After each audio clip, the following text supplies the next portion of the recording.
Luto S2's Luto. Is Good one. Chaos? I can't tell. Are you talking because you're not coming through? Like I think I'm hearing you in the other room, but Can you hear me now? yes. I Yeah, I don't know sometimes why hear this. chaos. Yeah, this mic sometimes decides that I need to unplug and plug it back in for reasons unknown. Uh, but yeah, when I joined the campaign like a year or so ago, the party found a bunch of gear that was apparently for my character, but since they got it like immediately before my character actually joined, they're like, "All right, let's split this all up." It's like, okay, cool. Oh wait, that was for me. Oh, I realized last week we lost the Pegasus boots, and I'm very upset about it. Oh, did you? yeah, those. Because Oh, do you have those? Nice. somebody may have found them. Yeah, those were originally for my monk, and Oh, never mind. I don't have Okay. Pegasus boots. I'm just kidding. Mine are different boots. Yeah, you've got the Doctor Strange boots. I mean, those are totally The independently Doctor developed. Strange boots. Oh, Can you, no, like, no. walk on like The you, like, vaulting jump boots and of. walk? You I guys don't- saw me jump up to the top of that tower last time. I did not, unfortunately. But... Oh, you didn't. Oh right. Wait, I thought you were still there. Maybe not. Nah, I left as we were approaching the tower. I see. All right. I mean, Pegasus boots are just like I think they're uncommon, so we could probably buy some more. I don't know if we even need them though. They're kind of cool, but more situational than anything.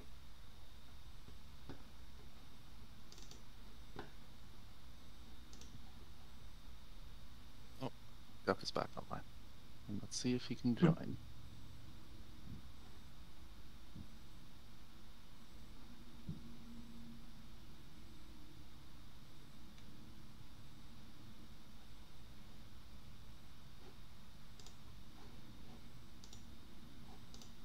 Huck. All right, let's start Yes? the stream. I know, Dead right? silence. Yeah.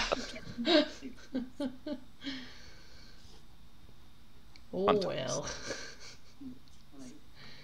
Yeah.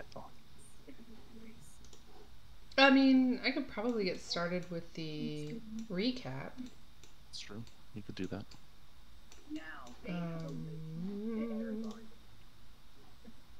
Now they have awakened. Oh my god. Something's coming through. I thought I was muted. Now they have awakened. Very ominous. Okay, so last week we started in Shifnal actually, which is for some reason surprising.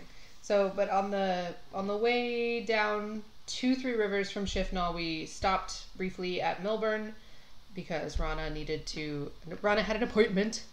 And so she went and did her thing. She came back out, and then we headed back down. And this is the village that is just north of Three Rivers, right? Hanging Stone. Right.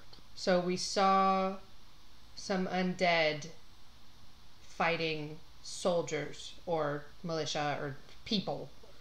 And then we also saw Kenai, a very big person, a Goliath.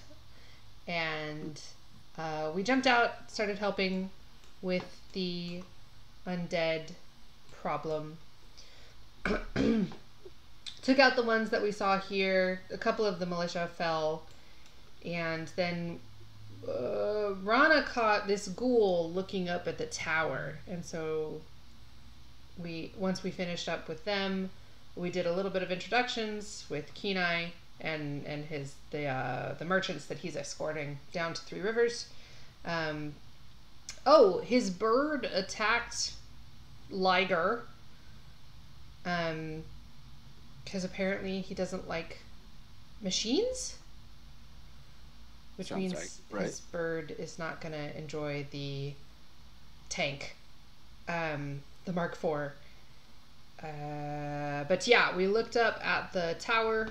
That's like, what, 800 feet that way? And they were like loading a catapult. And I think a boulder crashed somewhere like over here or something, and then we ran up to the tower to take care of them. Rana took out at least one skeleton on the wall, and then the other skeletons that were on top of the tower seemed to disappear.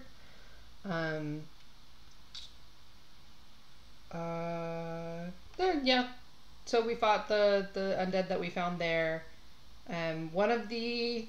One of them ended up being one of the like lieutenants or something of Ymira that was with the big horde that came to attack Three Rivers earlier, like a couple weeks ago.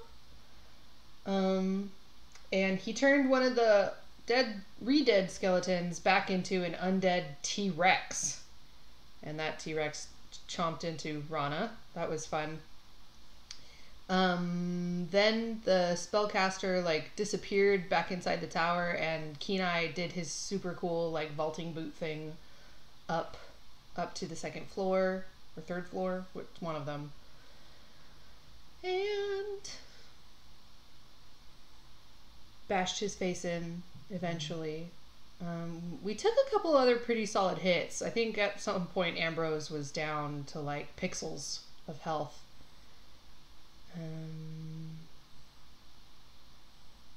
After we beat them, Rana recognized the guy as one of the lieutenants of Ymira, and we searched the room, but I can't remember exactly what we found except for the poor dead cat that was under the bed. That's what I remember. So you remember the most important thing. Oh gosh, I know Gaz is definitely collecting useful bones. Let's put it that way. And shoving them into his mouth. And yeah. I think that was mostly it. Rana did some consecrating, trying to lay the undead to rest.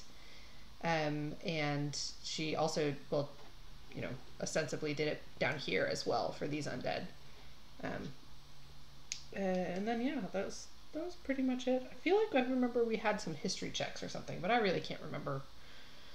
I'm blanking on that. Apparently we found a necklace of prayer beads.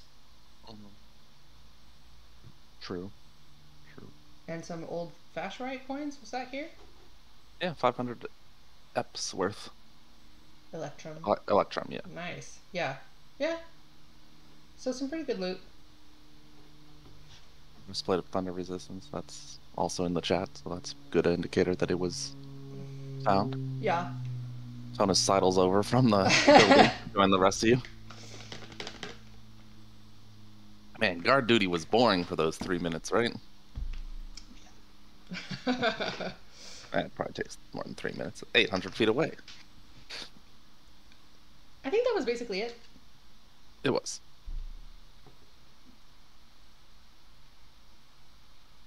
Alright, well, Guff hasn't joined, but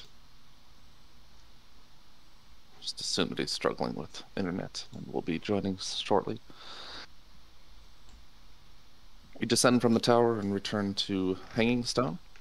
As you enter the walled-off area, the fenced-off area of the village, which, I mean, as far as the village goes, even before the undead attack, there were only, 6 buildings, so not much, but it's a way station, a stopping point along the route, north or south, depending on which way you started, or where you started. You see a post here with a small stone on a rope hanging from it. It's got a name for a reason. As you get closer, you see that Gaz has de-armed the Gurlon to... Hey, one should be going over to that temple. What are you doing, Omega? I can't even see him move. I'm curious what that was. You've been there before. Sorry, that distracted me. As you get closer, you see that Gaz has de-armed the Gorillon completely. All of its 4 arms, all 4 of them have been removed, nowhere to be seen. He's sat on the stone platform that on which a statue once rested, just staring at this strange cat. Oh yeah, kitty cat.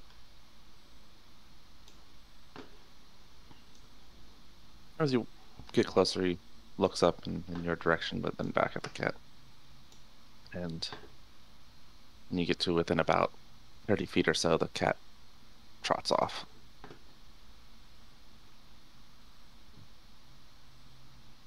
Huh. Okay.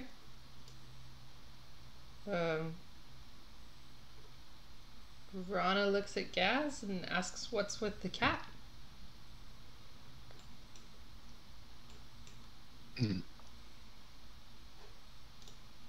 He was just thanking us. Oh. She looks over at the direction of the cat. Is it just a cat, or is it something that looks like a cat that is more than a cat? Gaz stands and brushes off his pants, shrugs. Looked like a cat. Yeah. And then Mm-hmm. Okay. starts looking over the other bones.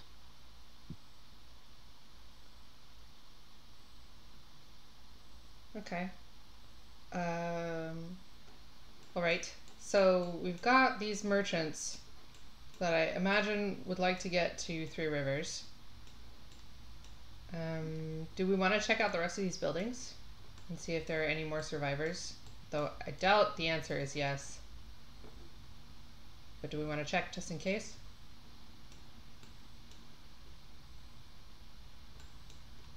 I say yes.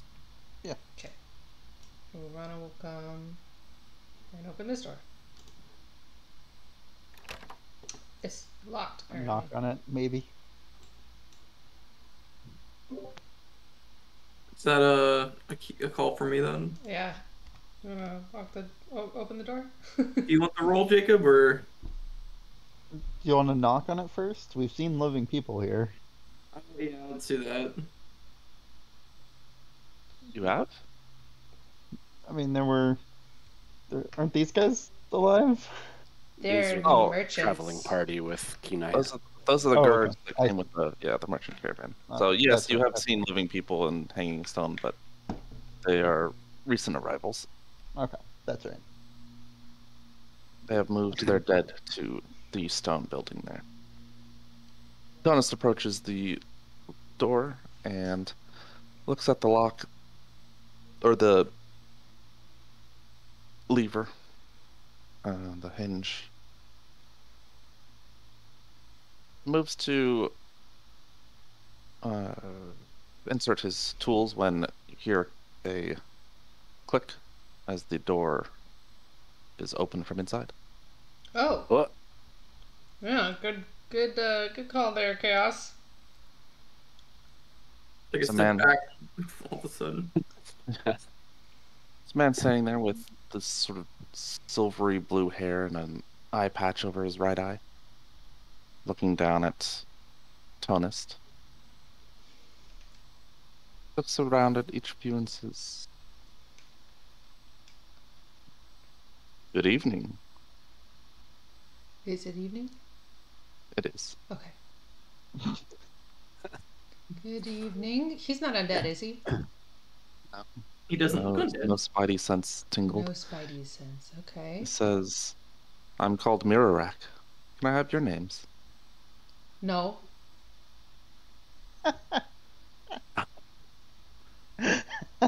Rose I'm is brown. Kenai. Is he Kenai Fae? Says his name. We don't know. Does he Kenai look is a Fae? nickname, so I think that's safe. But I'm Tony.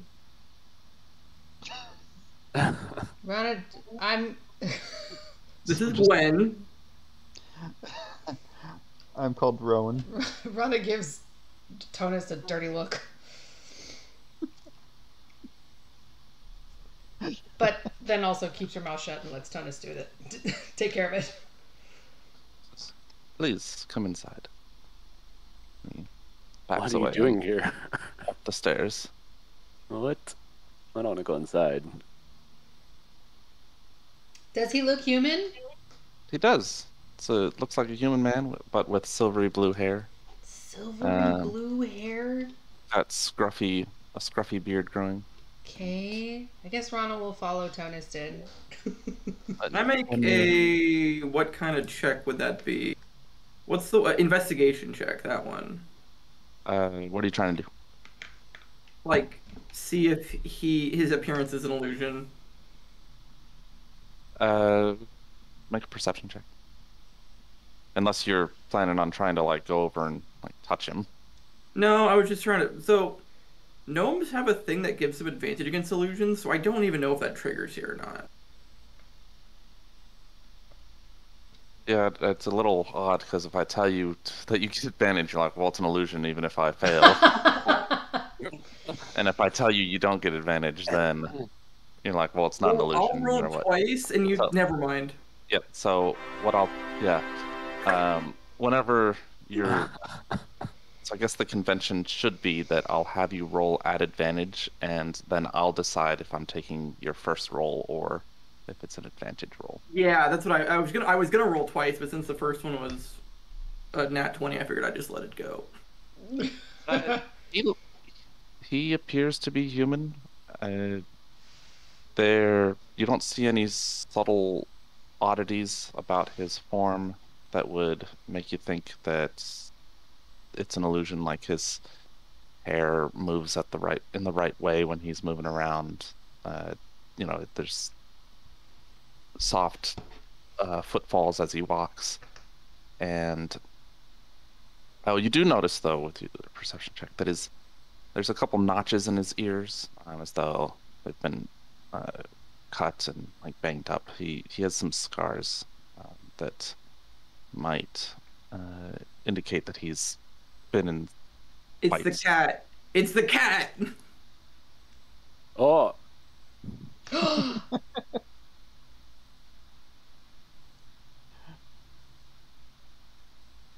The building, or the inside of the building has a higher second level. It's only about 3 feet higher than the first part.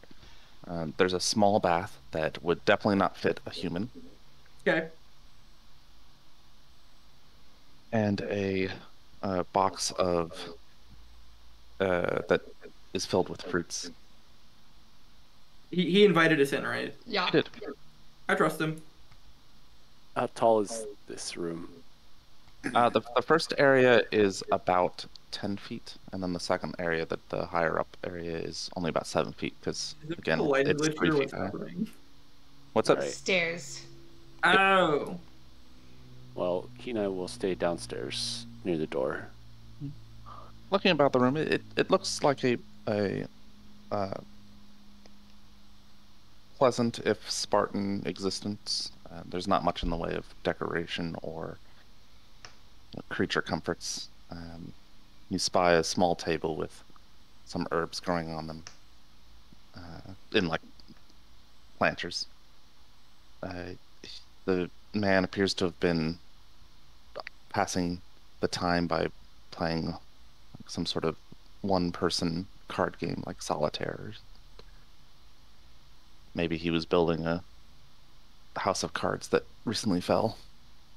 It's unclear. No Nintendo Switch in this land, huh? Nope. He No builds. fantasy. Go ahead. No fantasy Nintendo Switch. He builds the house of cards, and then he turns into the cat that knocks him over. The perfect crime. Comes back and he's like, "Who could have done this? It's me all along." Speaking of cats, hello, kitty cat. What? There's a What? cat Cat? outside my window. Oh. Wait, you're on the second In game. floor. That is accurate. It's in, The cat is in another window that is also on the second floor. Okay. That makes more sense. Yes. Oh.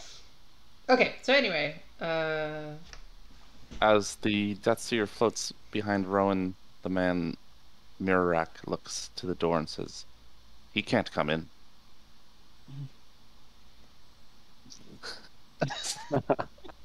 Did Does the Rowan door close the door? close? Yeah, okay. I didn't, but the door closed, and I'm okay with that. I really gotta look into that. Only able to close it if you're within 5 feet. Mod. that really shouldn't be a mod. That should have been native. Yes, I agree, but nonetheless, someone just tried to. No, yeah, Omega. Just That heard the back door's sound. locked. You see a bar across the back door that is on the inside, so it could be lifted and opened, but you'd have to go over there. Just out of curiosity, why don't you want him in here? I mean, do you want him in here? No, but I'm just curious why our new acquaintance doesn't want him in here. Well, Glenn, it's simple. It's an aberrant of some type. Why it's an herder in the first place.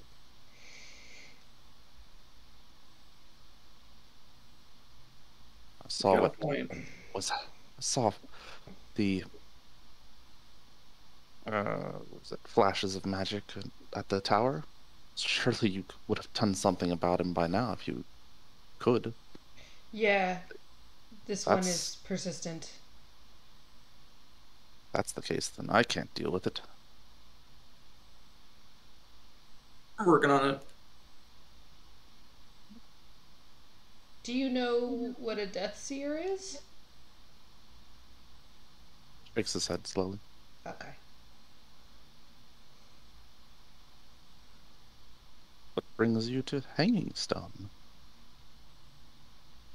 Well, we were Yes. passing through, and we saw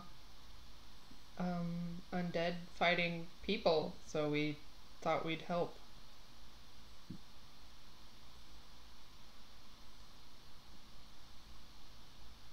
What are you doing here?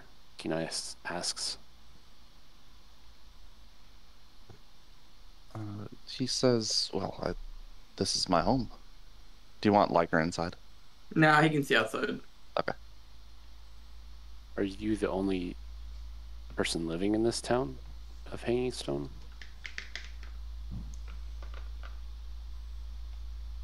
He nods and says, "Yes.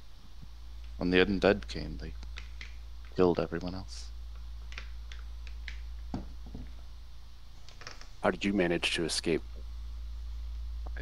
Can protect my home to a small degree. Interesting.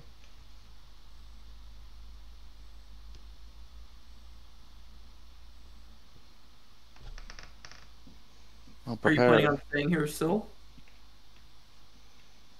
Well, made this my home for many years. I don't see any reason to leave if I can help it. But sadly, I'm not sure many people will come and move here after what happened.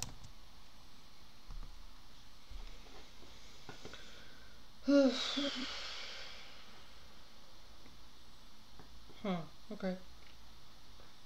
Would you care for tea?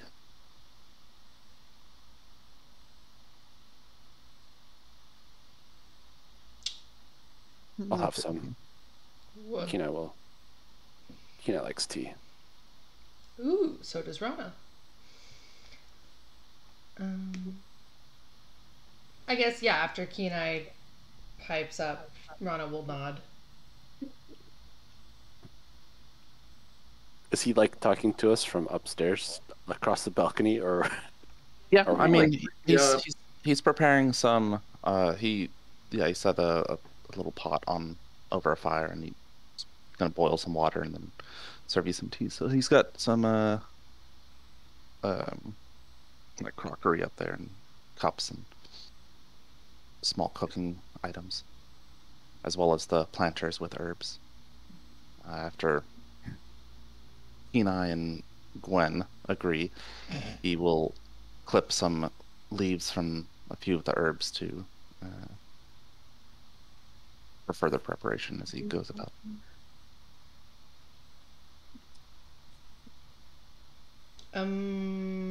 Rana will go offer to help. Prepare the tea. He looks to Rana and says, "Are you skilled at drawing out the leaves?" See that all of the herbs that he's preparing are, fresh leaves. I mean, that depends on what you mean by skilled. I have some practice. I've prepared tea plenty of times growing up. Not as skilled as some people. Thinking of Leia. Oops, why is that there? Make a nature check. Nature.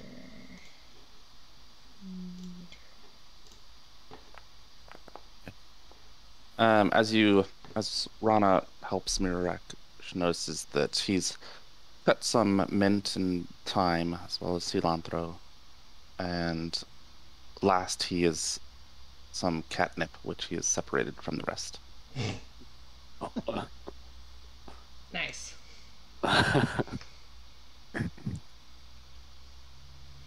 So what will you do now?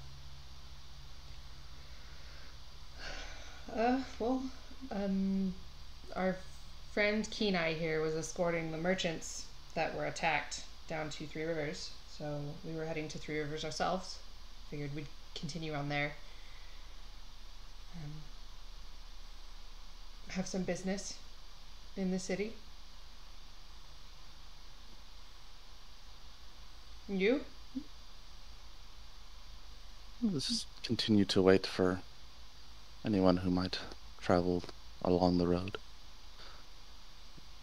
Warning them away if I can, or in your case, as came from the north, that was too late, but didn't need the warning. Your other companion is unusual.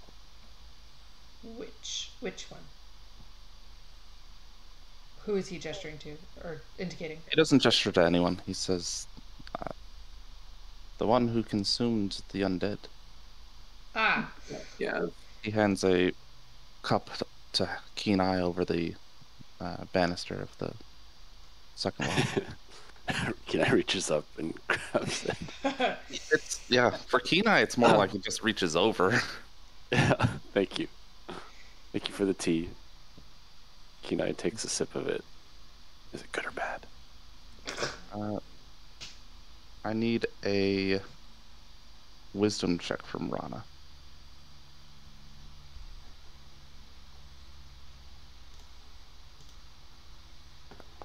It's really, really good. Hey! Some of the best tea that Kenai's ever had. Wow. Kenai's face brightens. This is delicious. Thank you for the tea. It was all thanks to the help I received from Gwen. He hands a second one to Rana. Rana does a little bow and says thank you. And I have a question. Also tastes the tea. Why are you called Gwen? Kind of a family name. Oh, okay. Sorry. Well, wait. Was that Ri-Fi asking that, or was that Kenai? I was asking Ri-Fi. I was out of character, Ri-Fi. Gwen was her name in the first half of this campaign. Oh. She ran away from Sort home, of. took a different name. Yeah. Okay. It's kind of turned into like more of a meme than anything. We named the cat Gwen. Anyways. Yeah.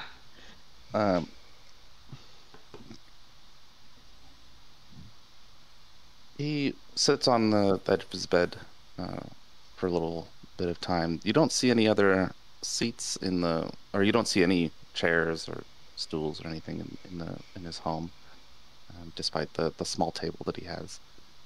And he drinks his catnip tea on his own and in silence. Seems content, a bit, maybe a bit lonely. Aw.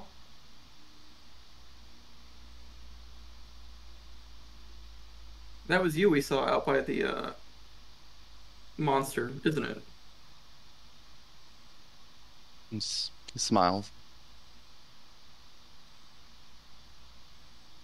Insert name of gorilla monster that I forgot the name of already. Roll on. Sure.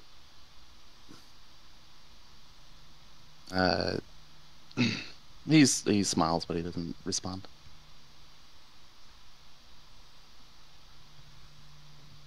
Now that the tower is dealt with, are you planning on staying to continue warding off travelers? We're heading south if you'd like to relocate. I don't believe there are any more undead in the village, so most likely I will clear them out and work to rebuild the fence. Perhaps the tavern. Gonna be a lonely tavern without a keep. A local lord will assert themselves sooner or later.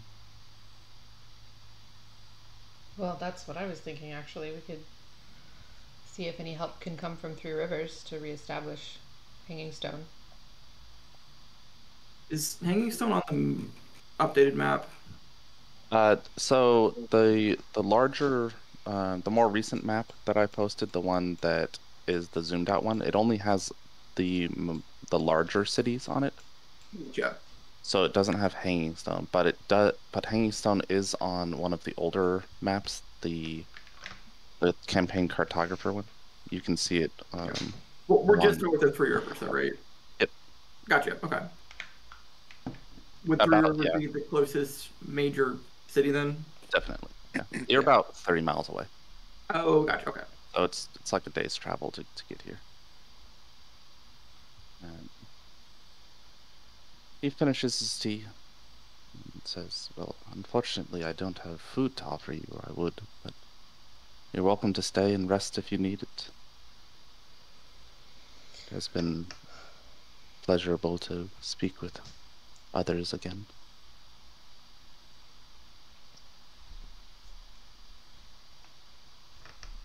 If it's dusk, Kenai will say, "Well, the sun is setting. Do we usually, this is out of character, do we usually travel in the evenings?" No. The merchants group that Kenai's been traveling with has been camping at night. Okay. Yeah. So Kenai will say, "Our group will want to be setting up camp soon." Oh, ignore that. Yeah, we could easily camp here as well. Rana makes sure to thank Mirarak for his hospitality, but no food is necessary. We've got plenty. In fact, does he need any food? Because we can share. He has a full like basket of fruits. It doesn't look like he has any protein, but it's unclear if he needs any. He doesn't seem to be malnourished, famished, emaciated anyway. Rana will still offer. Holds up his hand and says, "There's plenty in the river that I gather for my needs. Thank you. Suppose one offering deserves another." And he changes his mind real quick and accepts the food. Oh, Says, cool. "There may be some beds in the inn that are still suitable, and I believe the northern home of the blacksmith is still intact." We should definitely check that out. Yeah.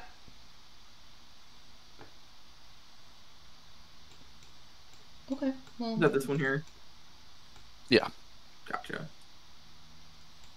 Thank you again. It has been a pleasure. Not I'll tell him we have a traveling companion outside that you might be interested in meeting as well. That's Which been coming. which? Liger.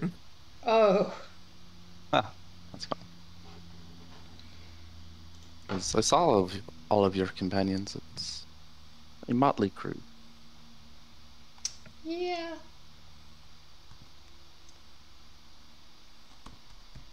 We Much are. prefer Motley Crue than Murder Hobo. Yeah.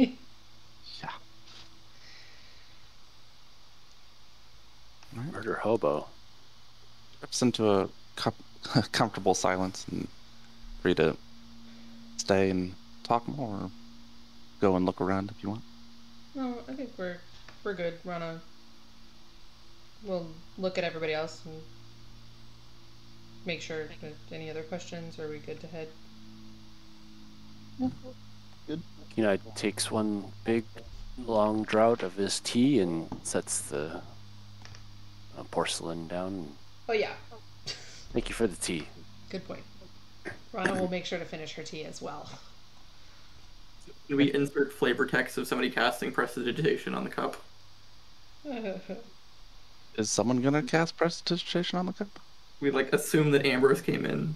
Oh yeah. Would he let Ambrose Why do you in? need? Is Ambrose not welcome? He didn't want the Dustier in here.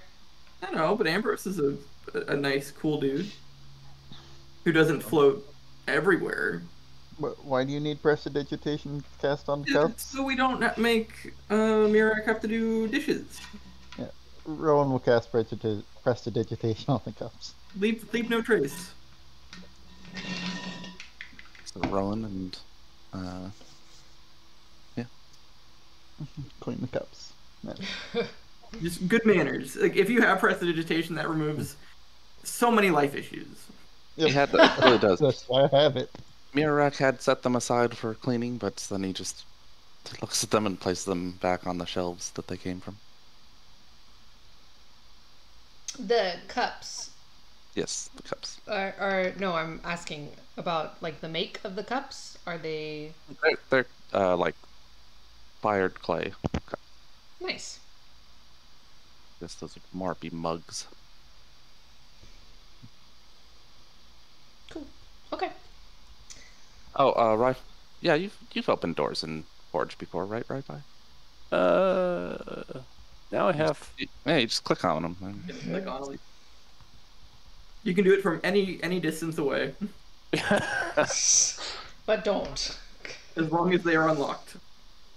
It's true. Otherwise, you are made a fool of. Okay, so there are stairs up here. So Rana Like that. will check up here real quick. Yep. Oh, Where did Rona go? upstairs. upstairs. In this building. Oh, okay. I'm gonna head to the blacksmith's place. There are a couple of beds here that look like,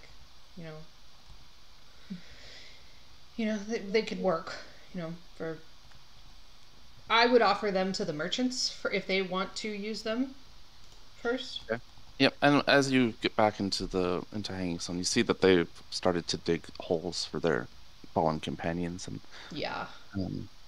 they pulled in the wagons to the central area and are sort of setting up in a way to camp overnight, Okay.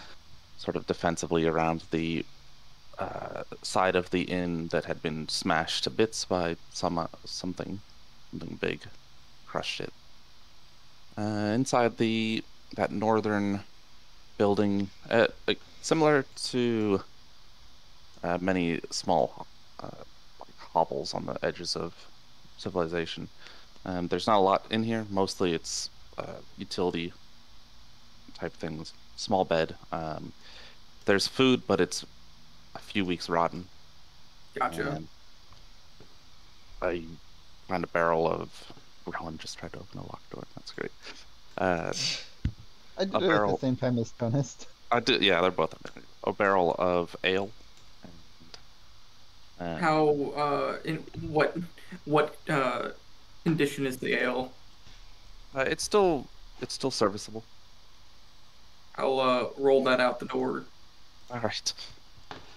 And I don't know if it was described last week, Wi-Fi, but they up north, out of the city or out of the village, there's a rather large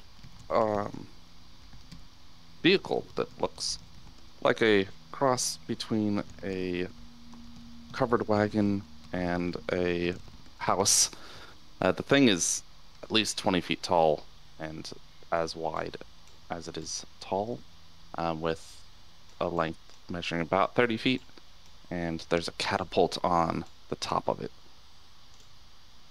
And That's it's the tank that the group is traveling in.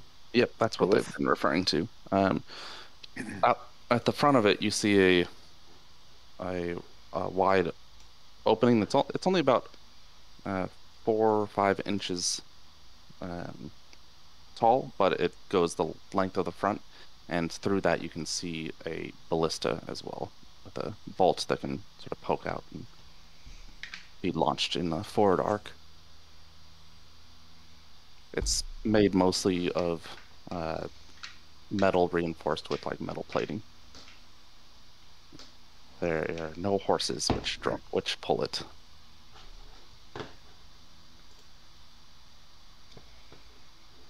Okay. So after investigating the couple places, you find a few places that could be slept in comfort. The merchants think the offer to let them stay in the inn. It's sort of what they were planning, because it's where they can all just bed down and be near each other. And they plan to head to Three Rivers in the morning. Yeah. Cool. Do you do anything else before you let rest for the night? I'm kind of curious, do they work with the guild? These are out from... Let me just double check, make sure I didn't give conflicting information anywhere. And by anywhere, I mean specifically to Ri-Fi, since he was with them. I was trying to remember too. Yep. So they are out of Westbriar, so they are not gilded. But they're not working with any of the guilds in Three Rivers? Nope. Oh. Interesting. What are they selling? Go back to them notes.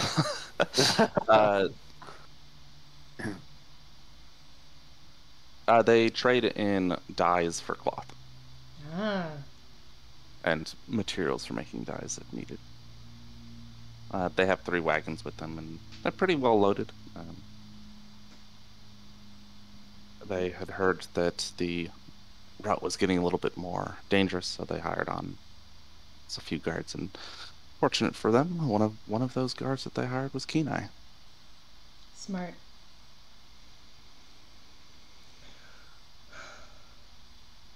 Kenai is standing by the water, and Pippin is hunting for fish as the sun goes down.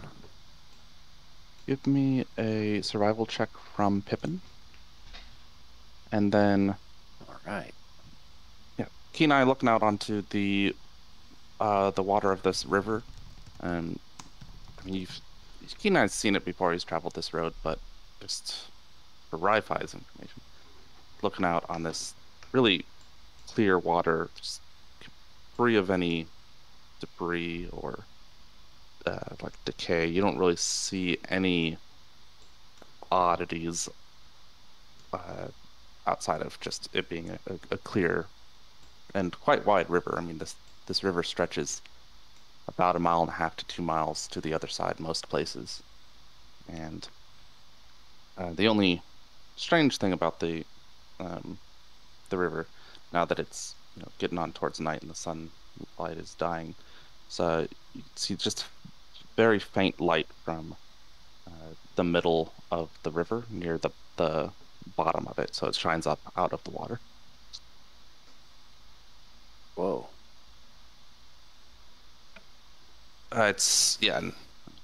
Said you've traveled this road before, you know about the river. The Grecian River, this specific one, is magically enchanted to as a barrier against aberrations from the west.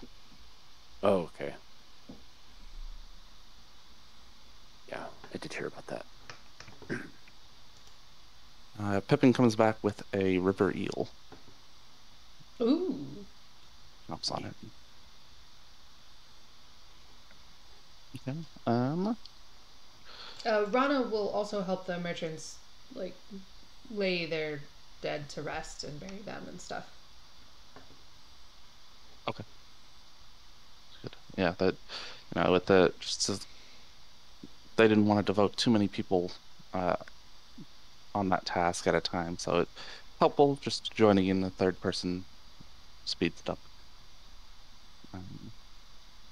And then she'll ask if there's any, if they were, if they were following any deities, and if there was anything she could help facilitate in terms of, last rites. Yeah, and speaking with them, you don't get the feeling that they're real close. It's clear that they were just sort of hired hands that took a job, a temporary job, rather than a troop that works together regularly. Oh, the militiamen, yeah, okay. Even the merchants don't really know much about the two that died, except their names and that they came out of Westbriar.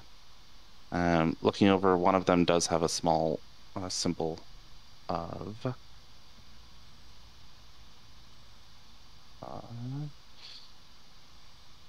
while I'm looking this up, where is everyone resting for the night? I figure we can either rest around the tank, or we can close the tank up, lock it, and then rest with the merchants just to help keep watch, just in case something else happens at night. Yeah, I'll take the key for the engine and lock it up and join you guys in the tavern. Okay. Yeah, Rowan will make a tiny hut outside. Okay. There.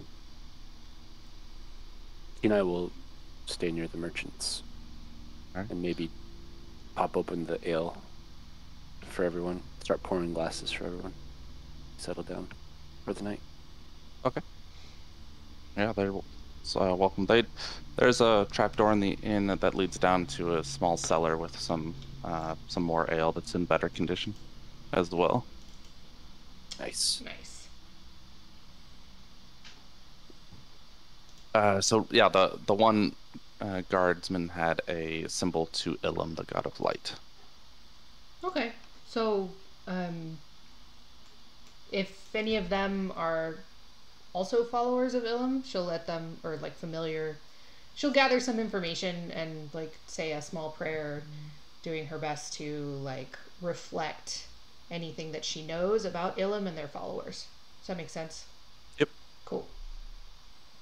All right, and okay. So that night, does Rowan speak to Gaius? Yeah, he would.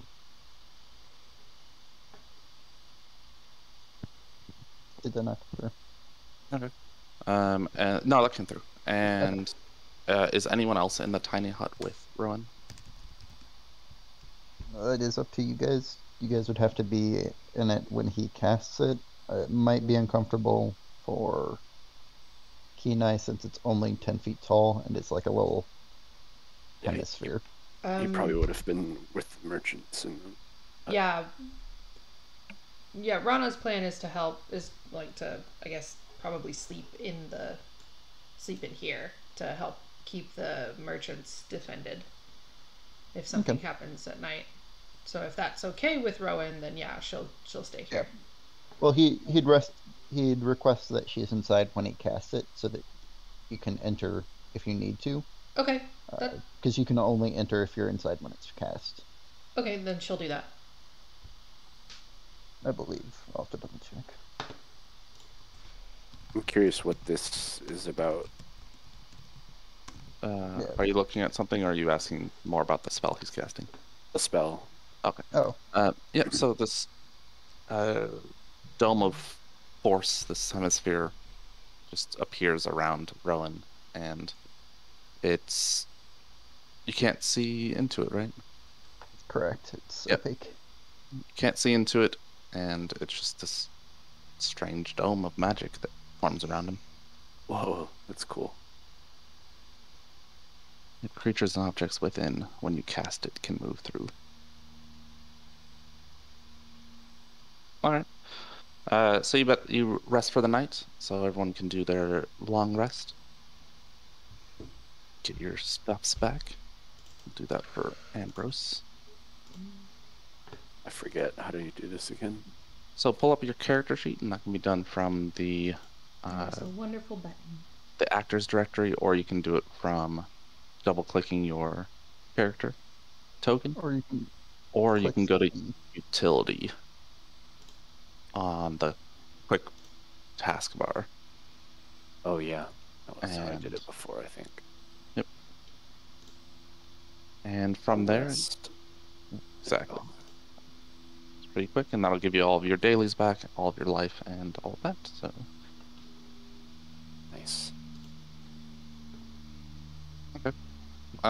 during the chat with Gaius that night, Rowan pulls him out of the pack, and his eyes, just sort of red pinprick eyes, flash briefly. It's over time. Rowan sort of surmised that this is his way of either blinking or closing his eyes. It's sort of, say, close from both sides and like dim from both sides before they meet in the middle and are gone. And then when they come back, Gaius says, "You've killed Dyrira." We have.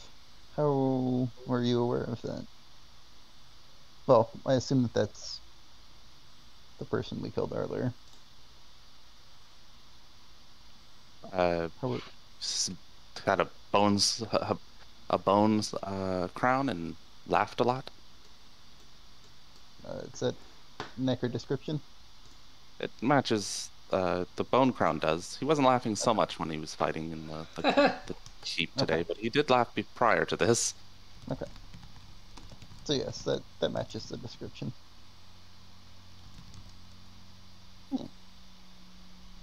Interesting. How were you aware that he died? Ymira told me. No. You speak with Ymir regularly?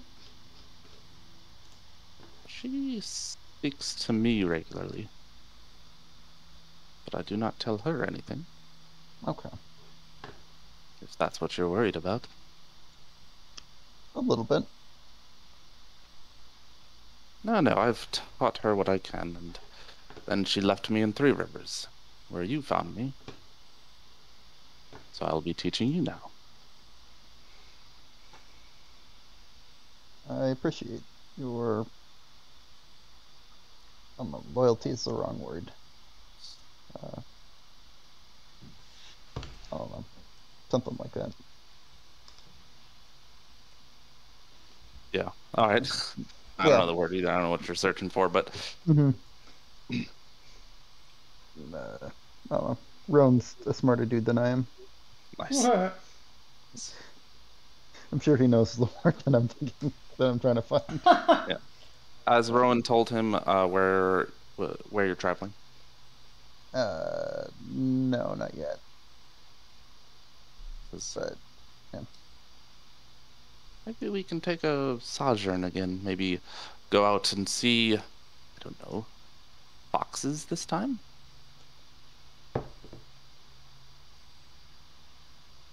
Sojourn, probably. That's how you pronounce that word. yeah.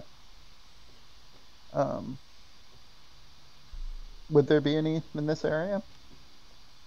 Make a nature check.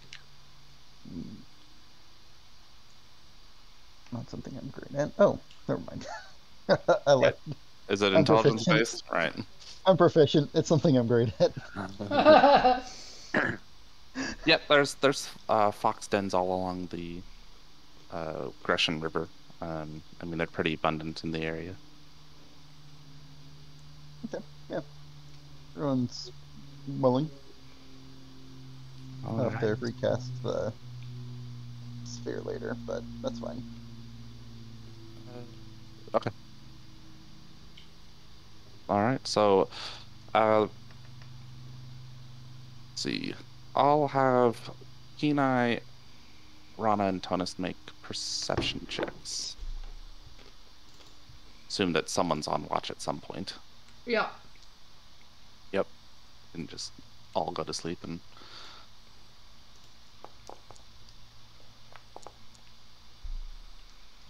Alright. The night passes uneventfully. It seems that Mirarak was correct in his estimate that the undead threat had been ended in this area, as nothing comes creeping out of the night, no strange noises or unusual activity, at least on this side of the river. You do hear very odd sounds coming from the western river line, the water line, the wastes. Yeah.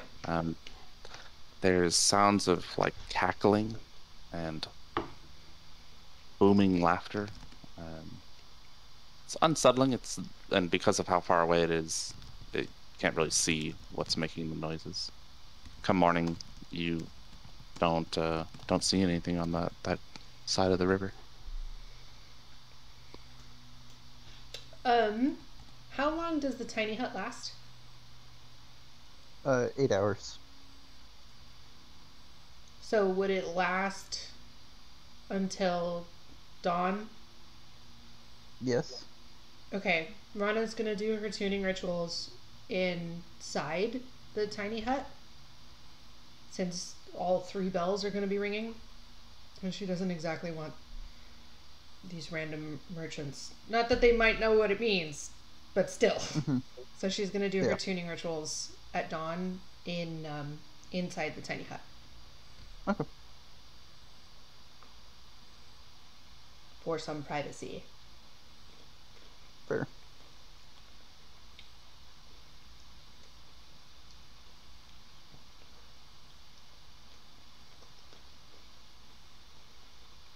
That's all. Then I'm ready. Yep. Okay.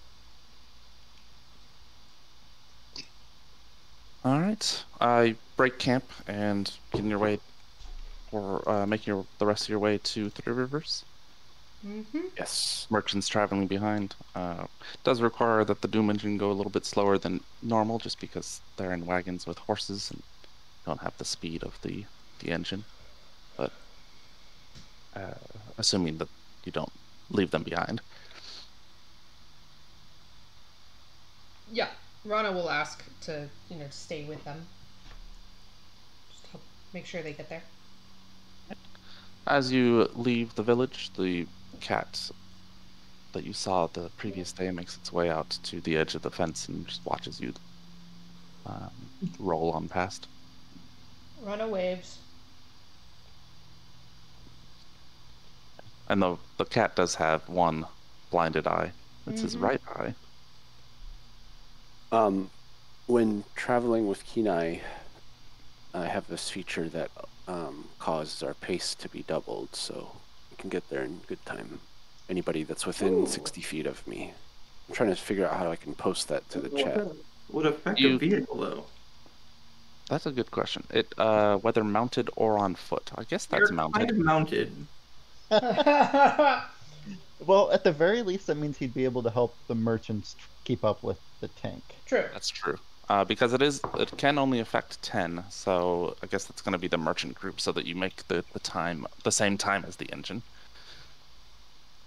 Nice, yeah. I'm gonna count the Doom engine as 4 companions. No. The Doom engine got a fuel injector. Mm-hmm. Nice. Okay, that actually, all right. So that means that you'll arrive in Three Rivers sooner, probably around mid-afternoon rather than near dusk. Nice. Gonna move you guys over to the Three Rivers map. Plenty of time for shopping? Maybe. Shopping! How many days is it before Rana is supposed to meet Sweetwater? I think she's early. Yes, she is early. I don't remember what was the number of days that from the letter. She told him from the letter I don't remember the day she got the letter. She sent him a sending and said 7 days. And the next day you went to the cave. And then it's been 3 days since then, so 4, and this is the 5th day. So 2 days. 2 days early. Okay. So, does she know where that inn is? No. I can't even remember what it's called. I'll look It is that called up. the Merry Prancer. The Merry Prancer. Perfect. Okay, well, when we get to the gates, Rana will ask about the Merry Prancer. All right. So you approach the north gate, and coming into the city from this side, and the recent attack from the undead. There's still a lot of debris, damage. There's buildings in varying states of repair. Scaffolding has been put up on some of the wall. Where the wall was broken by catapult stones, they've sort of filled in with just packed dirt while they work on it. I mean, it's just not enough time to have fixed everything to their satisfaction. Near the gate, and the captain that you had met there, Captain McMahon, comes out and greets you enthusiastically. Happy to see the Doom engine coming in from the north, and waves you out when you approach.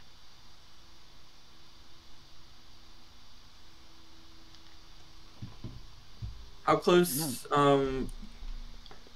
Did the villagers return that lived in this area? Did they return to their homes there? They have, yes. Okay. The ones, any structures that are still intact, which it's quite a lot of them. The undead didn't do so much damage to the living quarters themselves, but there were, of course, buildings that got so damaged that they're just condemned. Okay.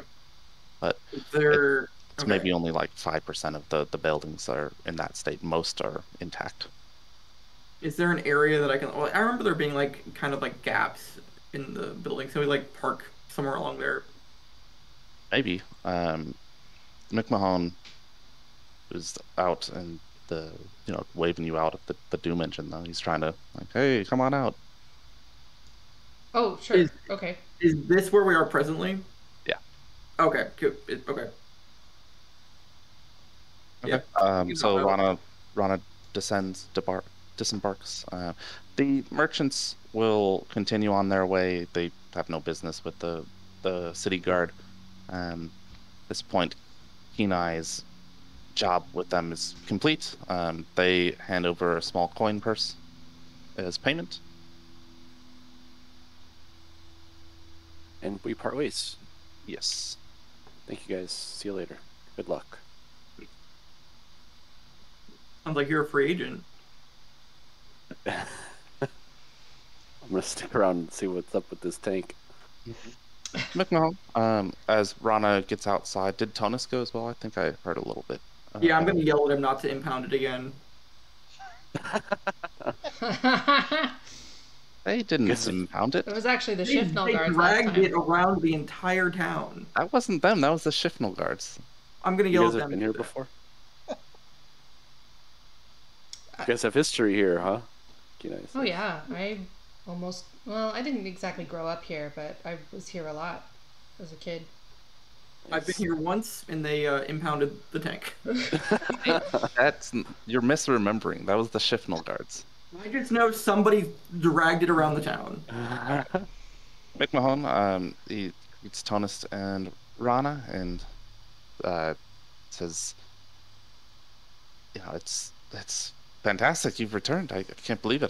There's talk of a sculptor making some sort of monument to put here in your honor. Oh my. Yeah.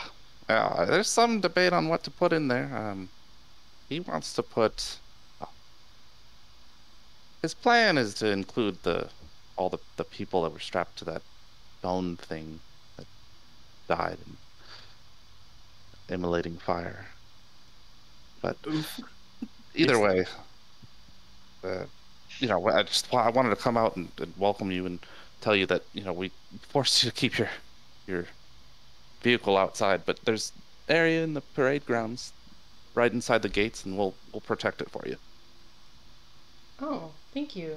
Should we elaborate on that for Wi-Fi? We appreciate that. Yeah. Up to you. There was- If Kenai wants to know. Right. Yeah. There was Kenai's- a wall that, or like a It was a like a mass. barricade kind of, that the undead army had strapped a bunch of humans to, that were like being tortured, were basically like on their way to dying. So I expedited the process slightly. Oh, that's not Oh, what my. McMahon That's is not- referring to. Yeah, that's not. Yeah, that's not. Do you remember the big Gargantuan siege bone engine? creature that Yeah. damaged the Doom engine quite a bit. That one. The one that Johnny cast Dawn upon. Yeah, I remember that one. Yeah, that So Yeah, had- there dozens were of- peasants strapped to that thing, screaming. And, Dozens of them. Yeah, so when Johnny cast Dawn on it, they just took the full brunt of the Dawn spell each turn. Wow, that's awful. Yeah. Yeah. he was. I mean, only like 1 or 2 turns because they're peasants. was a difficult. They did the area of night. the dawn relatively quickly, if I remember correctly. He sacrificed a bunch of innocents. I mean, But saved the city. Well, Dawn has a maybe a pragmatic view on the situation. Even though there's in his tone there's some lament and remorse. That was a Beyond difficult watchful. fight. It was a tough decision. We were very tired, and that was a long night. are You're they here gonna again? make a statue to commemorate it. They Oh, should be remembered. The defense of the North Gate, not just that particular moment, but the entire thing, and it's just the most striking feature that I've heard about it. Who is slated? I don't know. Yeah, who's the artist? There's a young man named Jurius Kindlesmith that's taking up the task. It's nothing official. It's just things I've heard that he wants to do. Which I don't suppose, if he's young, I don't suppose Rana recognizes the name. Like a history check. Okay. Oh, thank you. I was just trying to guess at how to spell his first name. History check. Hello? There it is.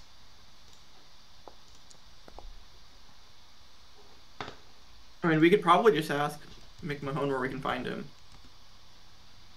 Yeah, maybe he's just too young, too new to warrant fame at this point. Yeah. Rana's never heard of him. Okay. I'm just gonna ask McMahon where we can find him. Oh well, he's here in the north of the gate, in these homes around here. I'm not sure which specific one, but Oh, he lives in the area. does he work with one of the guilds? He does. Let me pull that up.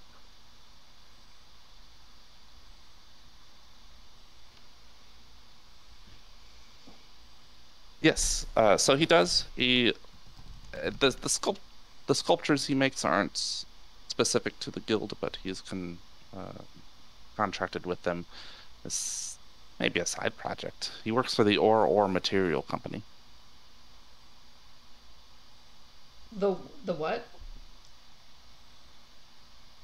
Thank you. The or- Okay, cool. Yes, them. The Ore Material Company. Um, You gotta have fun when you come up with names. yeah. Or why even do this? The if Tonus, Tonus asks where to go find him, Rana doesn't need to talk to him necessarily. She's just curious because her dad does a lot of sculptures, so she was just curious if she recognized the artist's name. This is a stone sculpture that he'll be doing. Nice.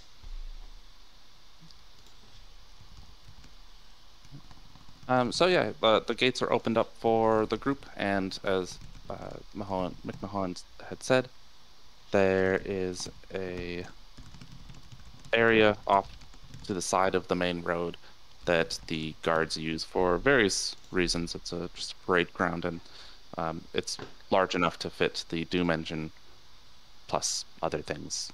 Typically use it for drills and staging areas of different things.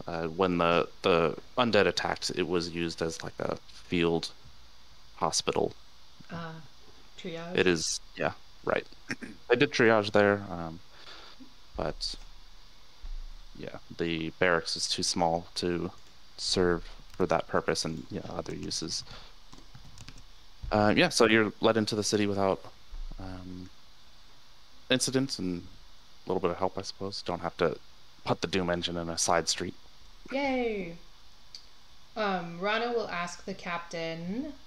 Well, first of all, she'll actually thank him for the thank him again for the buckler. It has already come in handy. And then she will ask him where the prancing pony is. No, the what's the name of this? Mary Prancer. Mary Prancer. Let's see. If he knows. If he doesn't, that's fine. She can ask other people. It's assumedly on the map, and I'm trying to find it. It is not on the legend. Damn. So, good assumption, but it wasn't one of those.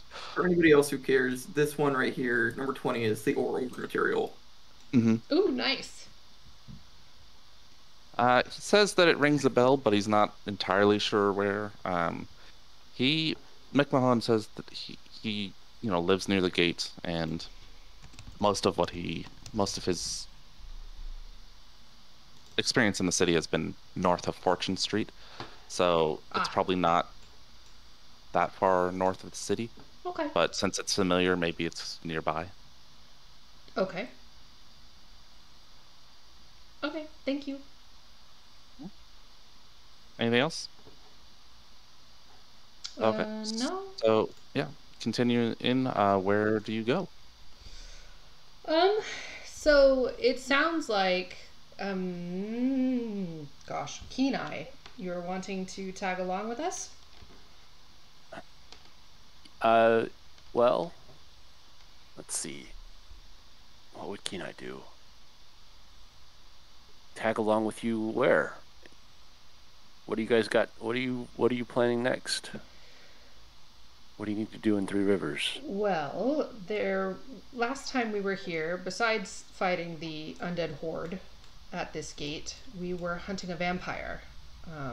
We were planning on trying to locate the vampire hunter that we met while we were here and continuing that hunt because she is a very powerful vampire. We were able to kill her consort, but we weren't able to finish off the vampire queen.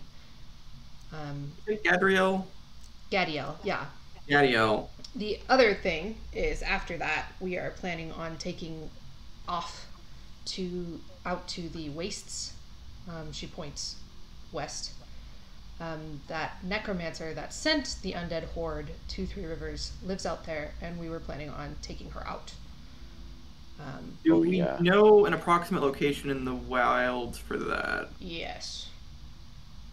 We have an approximate location from Althea, I believe.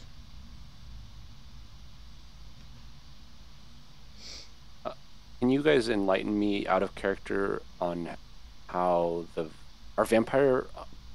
I'm sorry, Gadiel? Gadiel is the vampire hunter.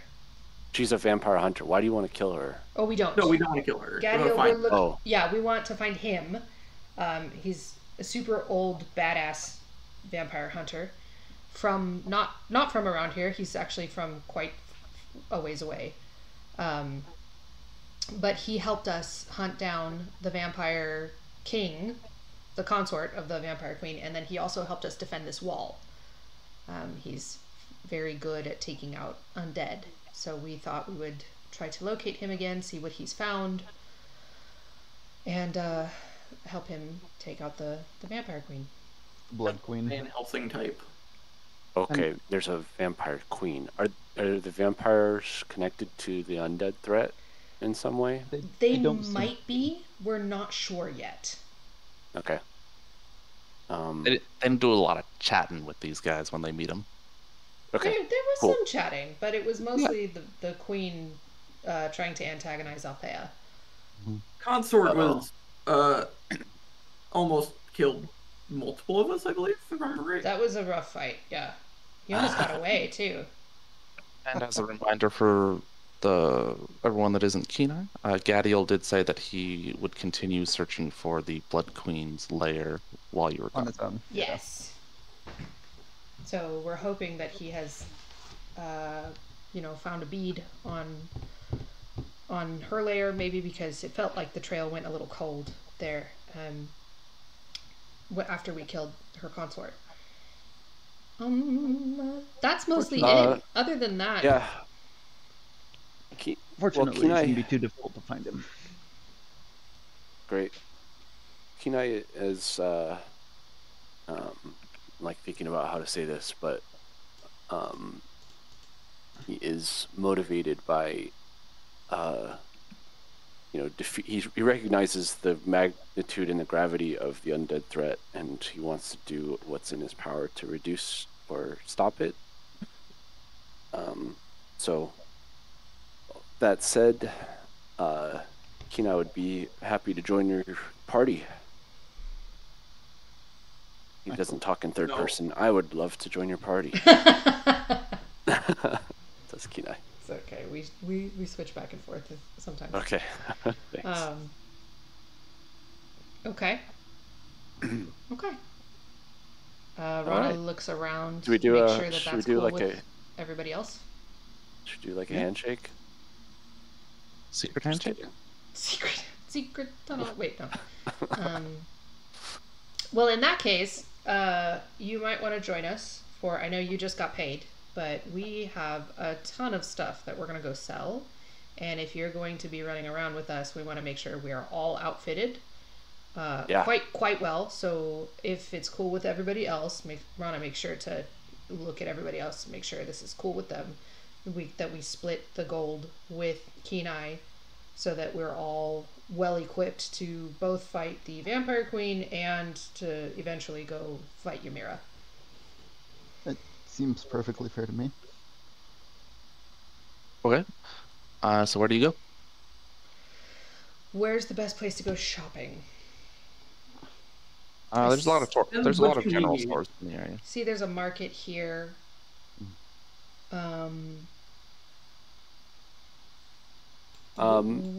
Whichever market Rana thinks will give them the best price for the stuff that they're selling, and then Rana knows the city kind of well, sort of well, and then if she doesn't know, we can also always check in with Chiron, her uncle. He lives here, and could probably direct them if you guys have anything specific that you're looking for. He can give us pointers if I can't. Kenai should be pretty well versed. Maybe I can do a check of some kind. But Kenai does share his shopping list with the group. Here's what I'm looking for. It's in the Discord chat if you're curious. Oh, that's right. I was like, where did that end up? I couldn't remember which chat it was in. Okay. There's a lot of them, Yep. It happens. especially for me. Too many, It's I would say. Okay. We So- do have a shield for you, Ri-Fi. So you might not have to buy, or we have a shield so you might not have to buy one. Sure. Kenai would be happy with anything dwarf made. Knows that it's of good stock usually. Which this shield is dwarf made, isn't it? I, Yep. I It think better so. be. of the Dwarven Defender. Yeah. Yes, it is dwarven make. You found it. They found it in a dwarven tomb, and its name should give good clue. Wait, Who made it. we've got 4,000 GP, and all I need is 7 of it to get all the stuff in my list. So you can add the rest to your inventory if Holy you want. crap! I'm rich. Oh, sorry. That healing potion's not included. I was gonna say healing potions can be pretty pricey. What level is Greater Restoration? 5th? Oh, I do not have 5th level spells yet. Never mind. Okay, so you head through the city down Gate Street. As you go, people stop and point out the group. You hear murmurs of admiration and appreciation. A few the townsfolk will actually approach the group and try to shake hands and thank you for what you've done. As you pass by, you hear murmurs referring to the group as the heroes of Northgate.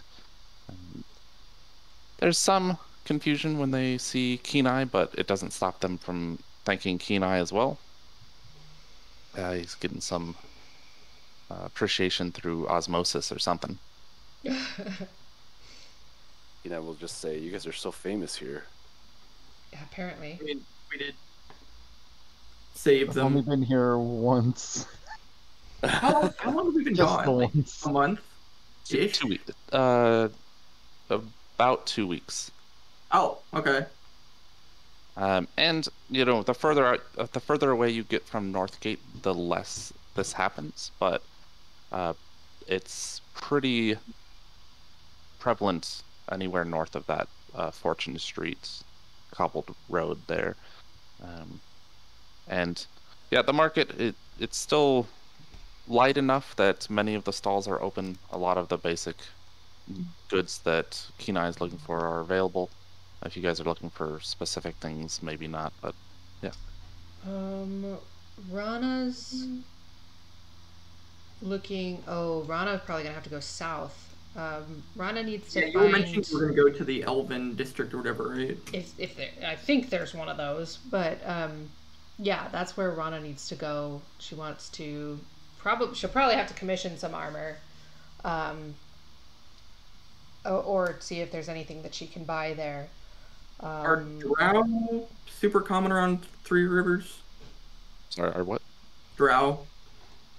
No. In fact, the Dark Elves aren't very common anywhere on the surface. As you move through the city, Valis has pulled up his hood, and no one seems to really pay much mind. People will, as they look at the group, their gaze will linger on Valis for a moment and then move on. It's uncanny how they just sort of pass over him. Is Valis a drow? Am I missing? Yes. His skin is. Hawk, what's his skin look like? Did we settle on ebony black? Are you asking for our? Yes. Oh, it is like he looks Ashen really gray? gaunt, and it's like an ashen gray, almost like he kind of reminds you of like maybe what an undead elf might look like, but he's not an undead. So And like were an ashen gray. the dudes that run the Rune Keepers, were those gnomes or were those Those were gnomes. dwarves? They were dwarves? Gnomes. They were gnomes, okay. Okay.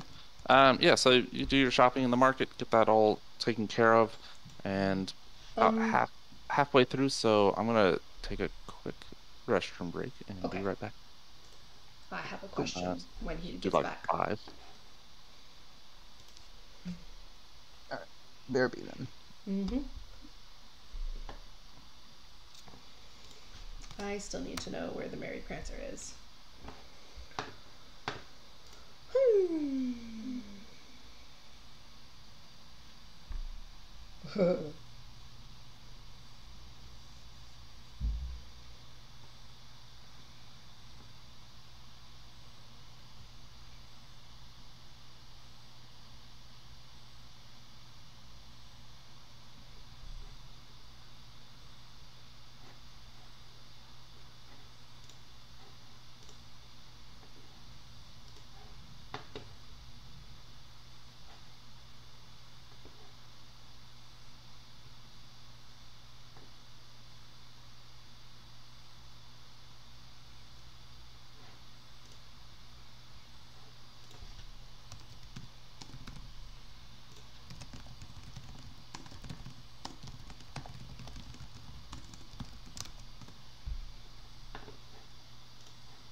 Um, Chaos. If I can find better armor, I can just make you goggles of night.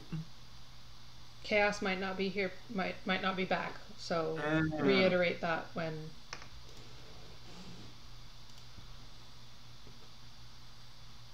Those are in Tasha's cauldron, I believe. Oh, sure. Now I have to go to the bathroom. Shoot, everybody's gonna get back. I'll be right back. Goggles of night. Goggles of night.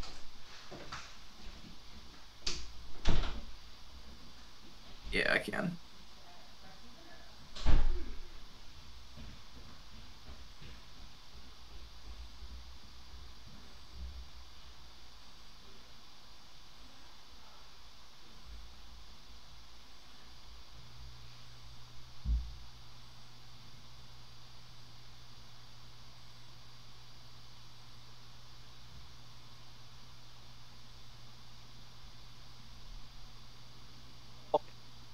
I'm back. Let's see. Chaos, rubies, and spyglass and crystal ball are easy enough. Guess the spells would probably be a little bit dependent on what spell you wanted. Also, if you're talking at any point, I haven't heard you. I think you went to the bathroom. I'm returned. Oh, okay. no, it's back. Did you hear all I that? just got back. Nope, I heard none of it. All right. Crystal ball, rubies, and spyglass are easy. I know what spells you're looking for. Ideally, scrying and dark vision. But if you're getting goggles of night, why do you? Yeah. Well, but now I also know that Ri-Fi is playing a character that can't see in darkness, so Yeah, looking out for the I didn't team. think about that. Looking out for the team. If I can find better armor, I'll just craft some goggles of night.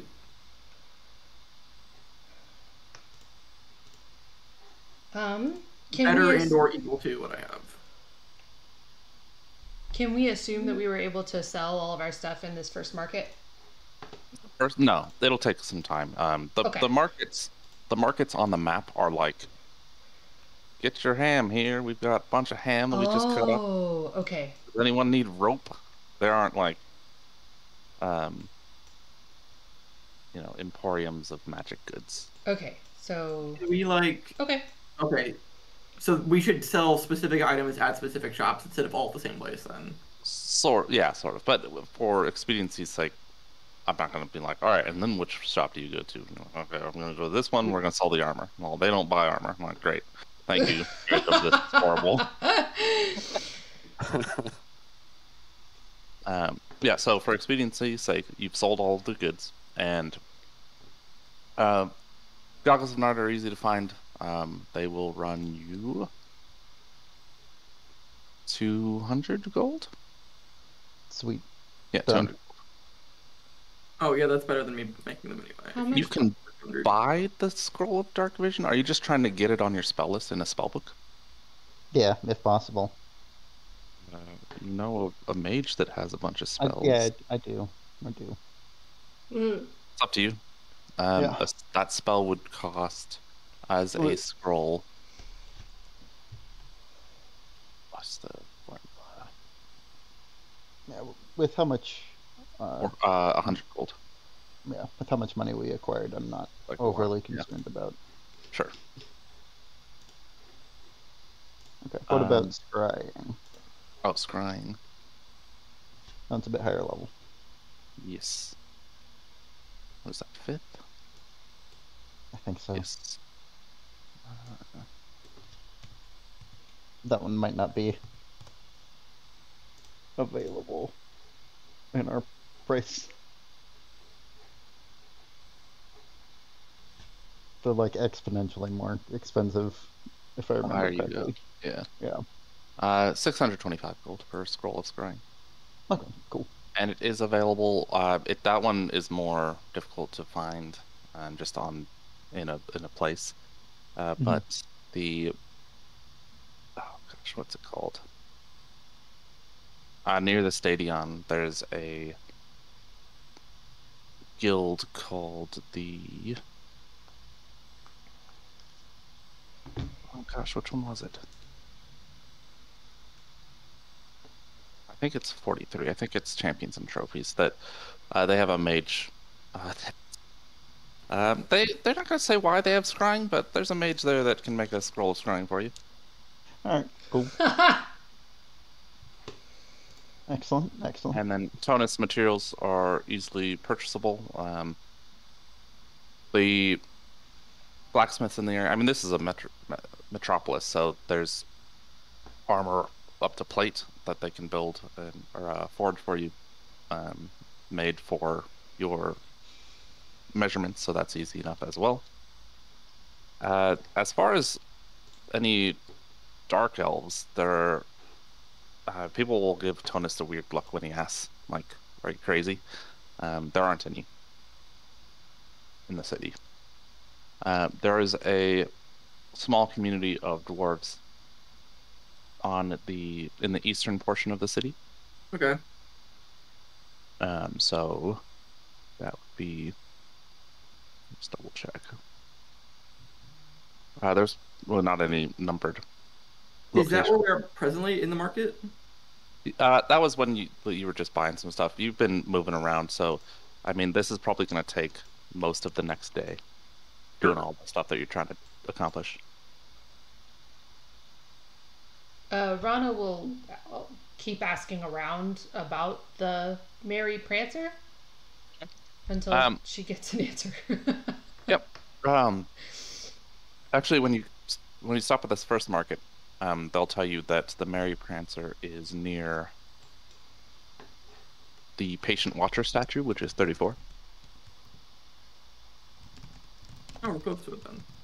It's a sort of a higher end area. Ooh. It's not the most wealthy place in the city, but it's definitely affluent. Okay. They have a lot fewer vagrants and litter in the area. More cobbled streets and well-kept lawns and bigger estates. Okay. Well, before we move out of this area to continue shopping, she will just check in and see if Sweetwater is here yet. And if he's not, that's fine. She'll probably crash at Chiron's house or wherever the party decides to crash until she's supposed to meet Sweetwater. You enter this cozy little tavern. It's not an inn, so there aren't rooms for rent. Oh. But it does cater to what looks like higher end clientele. They sort of give Rana an odd look as she enters, and they see her in like armor and travel-stained clothes. And, everyone inside is well dressed, and rather than drinking like ale from tankards, most are drinking like wine or ciders from goblets and chalices and wine glasses. When Rana goes to the barkeep, they get excited, like, "Oh, is Sweetwater coming? That's excellent!" But no, we haven't seen him in a couple weeks, so he hasn't arrived yet, Okay. or hasn't checked in at least. Okay. All right. Sounds good. Thank you.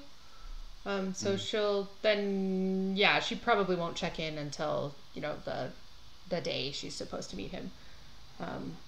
Not really any point in checking in early.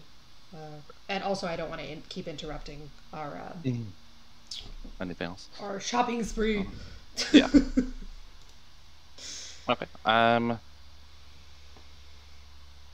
So with anything else you guys want to accomplish shopping wise? Rana, is there first of all, Rana definitely wants to go to the little sector where the dwarves congregate, with Tonist whenever he does that. But also Rana wants to head to any elven sector there might be to see about her armor. Okay. Yep, elves can be found outside of the city wall here. Okay. Near that market.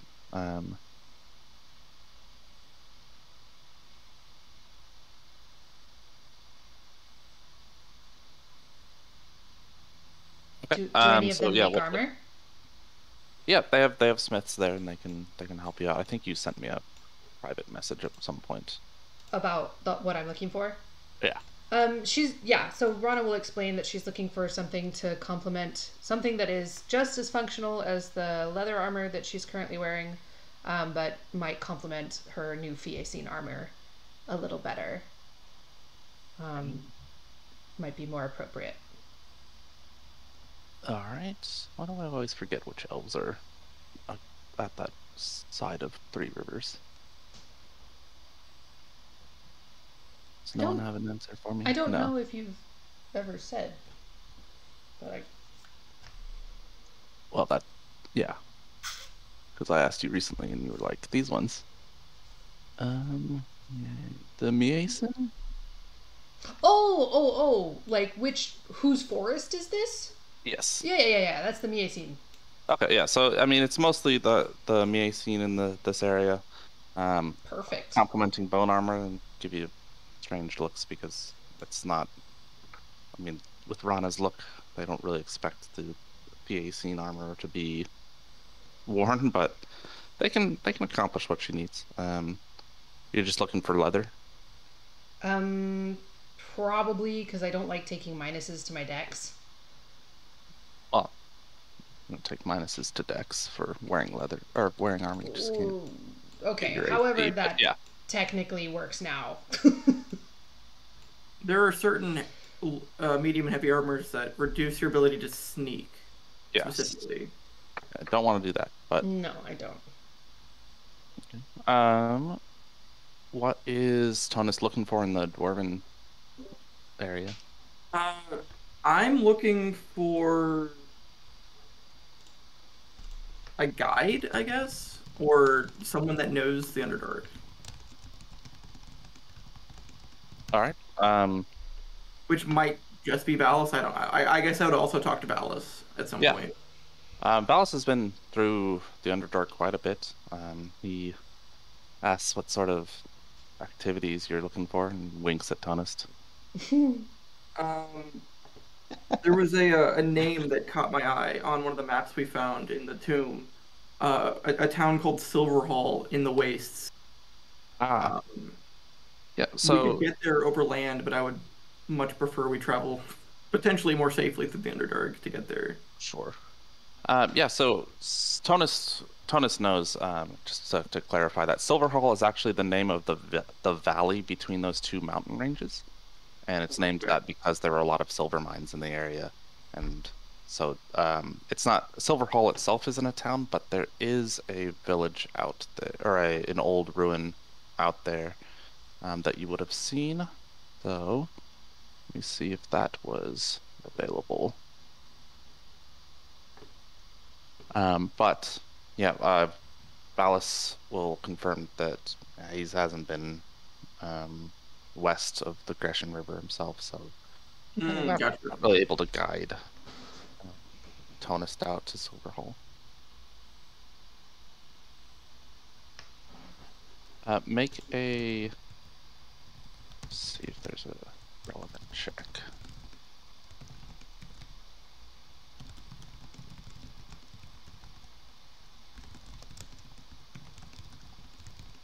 While I pull up my map with a bunch of names on it.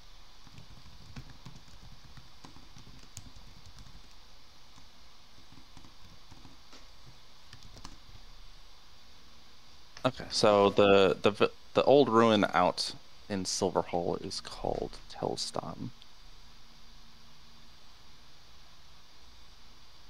And can you give me just a general? We'll call it an investigation check, for when you're moving around the dwarven area, asking about guides to. Sure. I'm gonna +4 that. Fair.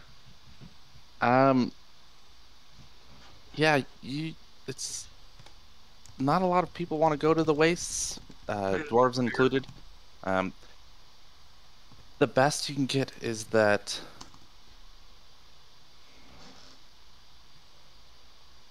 Okay, so while Tonus, through the few hours that he spends moving around this section of the city, asking what dwarves he sees, and even though this is the dwarven sector of Three Rivers, it's still like only 30% dwarven population. So there's just not a lot in Grescia to begin with, but being a metropolis, there's a bit more. But going through, similar to Valis, people don't want to go out to the wastes. They aren't keen on jumping into that pocked, broken land where nothing really grows and there's no food or sustenance, and it's just a bunch of horrible aberrations moving around. But even so, while there's no one in this area, he does get to the name of a dwarf called Borbar Battlestone. And that is spelled thusly. Battlestone's probably the easy part. Orbar. Orbar? Okay. Corbar. Mm-hmm. And he's told that Corbar, he kind of a strange dwarf, that he makes his he journeys west of Three Rivers along that river on the southern side through the forests, and he may have some information, but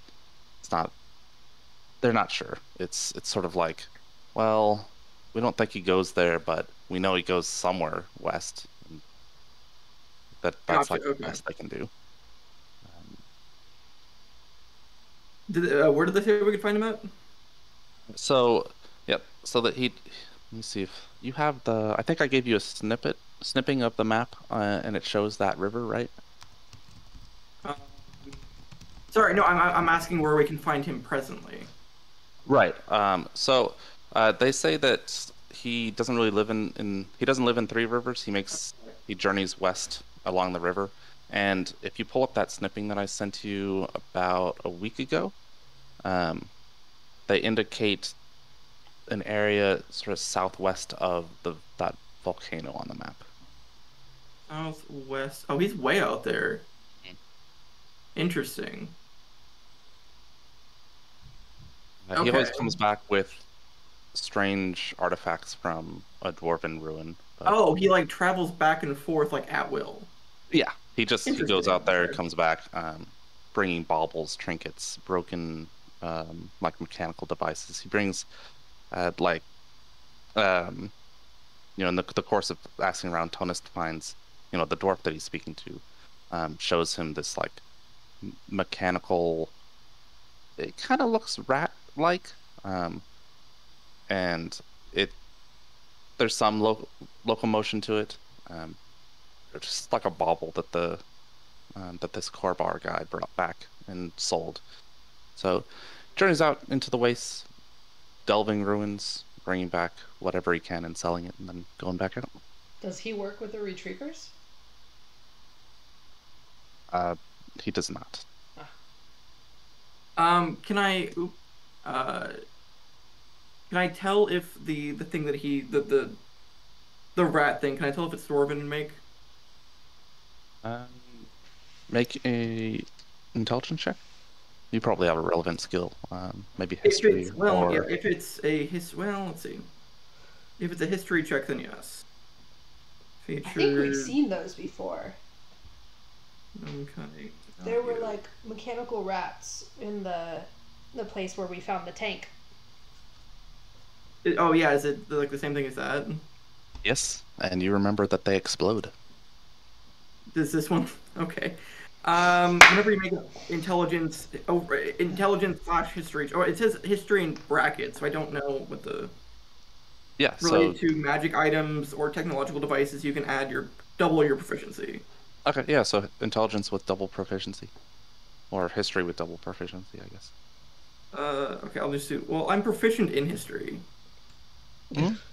so Yeah, so double it. this would be what an extra 5. I think? 5 on top of whatever I Yeah. roll then. Mhm. So 18. So 18. Yeah. As jogs your memory from when you found the Doom engine. These things are defensive, and they are used to keep dwarven settlements clean, but their defensive capabilities that they rush intruders and explode on them. Looking at this one, you see that it's been disabled, which is good, and probably why the guy has an intact one. The dwarf doesn't seem to be aware of the danger, though. Interesting. Okay. Sounds like my kind of guy, regardless. I'll give him. I'll toss him a gold for his information. Looks at a wide eye. Like, yeah. Do you want to know anything else? Yes, actually. Since Rana's Yes, there. I forgot you were here. Rana will ask about the dwarves that the Earl asked her to make a peace treaty with. I don't remember exactly who they are. Which dwarves are tribe? these? Hold on. I should have looked this up. It's the Thane underneath Kopesh. Mm-hmm. Did I get a name? The Thane underneath Kopesh. You did. Where is Kopesh? It's like the southeastern area of Gresha. Oh. Where is this? Oh, Vaurgar. Vaurgar, yeah. Yeah, so she will ask, Rana will be asking around about that Thane and her people and just pretty much any information. Make an investigation check.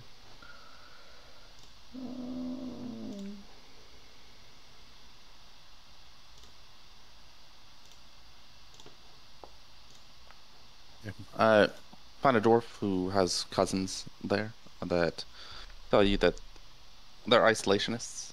They don't really interact with outsiders. But yeah, confirms that they're under Kopesh near Porthcawl, and that if you're going there, they're probably not going to let Rana in. Great. Do you know which dragon, or would Rana know which dragon they worshipped, if they have an association with a gem dragon? Like a history check? Oh gosh, it's so weird when my token is not on the. You're like, field. How do I I get can't. my character? Yeah, exactly. History. Okay. Not great. Unclear, but with where they are in Urda, then probably Dathi. Okay. Would the person she's talking to about them know? Maybe. She would ask them if she does not remember. The dwarf looks side like left, right, real quick, like shifty, and then says, I don't know anything about that, and walks away. Oh, great. Okay.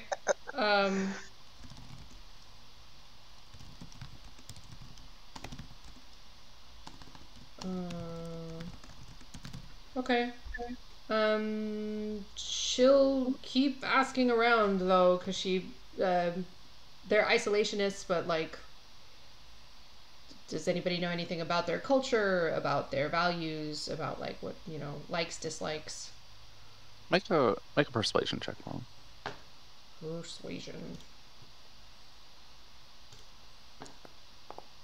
Yeah, eventually, Rana's able to find a dwarf that she can talk to and that isn't so skittish, that confirms that Vaurgar and his dwarves, or sorry, her dwarves? I think it's a female, yeah. And her dwarves do follow Dathi, that they are, the culture is real strict on like what is, and it's sort of that concept with bonsai trees where you like when you cultivate them, you aren't turning them into like a form that is like subjective. It's bringing out their true nature, and Right, right. a lot of their culture is focused on that ideal and making things true to their purpose and identity.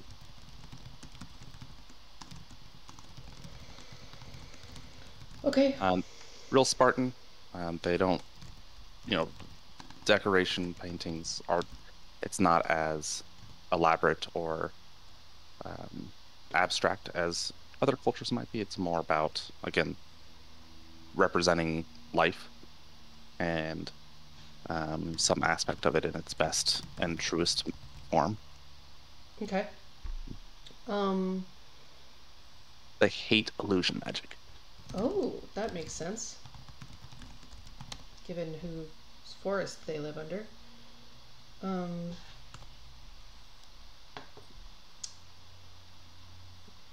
So, oh gosh. Are there any rumors of like any troubles that they're having lately? Do they need any help with anything? Are they having particularly good times? What? They, yeah, being where they are and being, in the Underdark, there's always dangers down there. They, and it's not a lot of information gets out Sure. to begin with. So that's not really something that Rana can find out in Three Rivers. Okay. I mean, that's fair. It's just, um, they hate illusion magic. Okay. Okay. The only real troubles that they have are when they come up to the surface, because that area of Gresha is very anti-non-human. Right. Okay. I think that's all my questions for now. Just trying to figure out how the heck to gain an audience and then hopefully start thinking ahead about how to negotiate with them. Yeah. Okay. Then I'm good then for Okay. that. I did throw a note in there about enchanting the armor. Rona would ask about enchanting. Since Johnny's was enchanted. But preferably with something. She would love something Miasine, actually. A Miasine speciality enchantment would be great. Yeah, maybe we'll look at some different armor enchantments and some off time and figure out what you might want. Cool. Sounds good. And then do they have like a time approximate of when that might be ready? Guess it depends on the enchantment. Yeah, it'll depend on the specific enchantment. So it might be a couple days. Okay. Or up to a week. Okay, it's hard to say. Sounds but good. we'll get that figured out. Yeah. Hard to go through every option right now. Yes. And then, sorry, the last thing that Rana is looking for is a magic item that will help her both kind of, at the very least, send letters magically, quickly and magically, but if possible, send and then also receive. Like, so if she sends a letter to her dad will be able to reply and send something back. All right. I think I might have something for you. Cool. Mostly so she doesn't have to keep asking Rowan to... I have a bird. Be like, here's 25 gold. Cast this spell for me, please. Pippin can run errands. Oh gosh. Oh, yeah. She's thinking like across hundreds of miles. Countries, yeah. Okay, never mind. Yeah. Good to know. All right. This, yeah. So asking around and describing what you need, Rana is directed to Old Town and to a area called. It's not on this map, is it?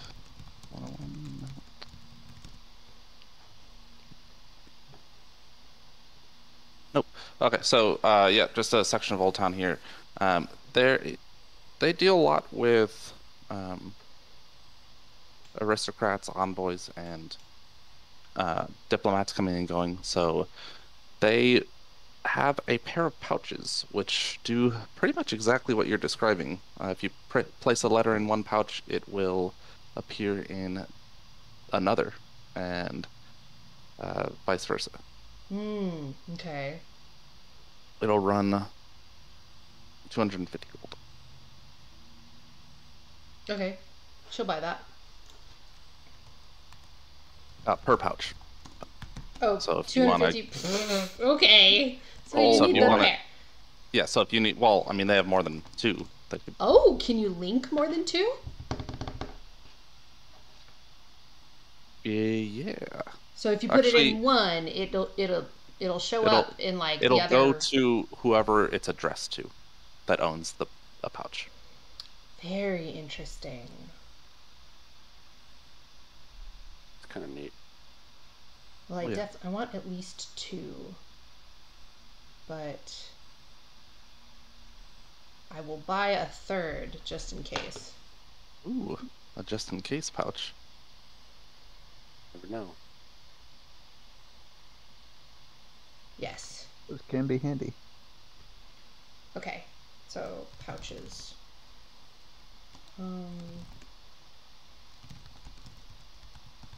Those are too powerful. So I'll send it compressed. Diplomat's pouch. Oh, cool. Very cool. I want a cool item like that, but I don't know what I need. just want you to do that for me right now. Just kidding. Just kidding. That actually took me a while to think of Wi-Fi, so don't. It's Yeah. just like what like random what I need. neat thing does like mostly like what is Rana frustrated about? It's like only having 25 words to talk to her dad with. Yeah. Limited by the magic, I presume. Yeah. Just do it to Leon, and so you get another, or he can get another word in reply. It's fine. Yeah. That's great. Um, Wait till the next magic Twitter upgrade. Yeah, right. So, yep. Through your stay in Three Rivers, Rana has an uncle, as mentioned. That I guess it's mostly for Wi-Fi since most of you've been there. Named Chiron, who lives in the city. Chiron has a big family, although only a couple of his children still live at home with him. But it's sort of greeted with any friend of Rana's is welcome here. It's a dark-skinned man, presumably from the southern continents, so not the continent Gresh is on. How he got to this area, no one's really sure, even him. And yeah, you're welcome to stay as long as needed. So you just bunk up there, and he's in the sort of central area of the city. Perfect. All right. So yeah, that shopping, asking around, getting information, and putting in orders took up most of that next day. What are you doing that night? I have a question. How important is like build diversity in terms of being able to do different damage types? Like Not for instance, Non-existent. Not too much. Every once in a while you run into a problem.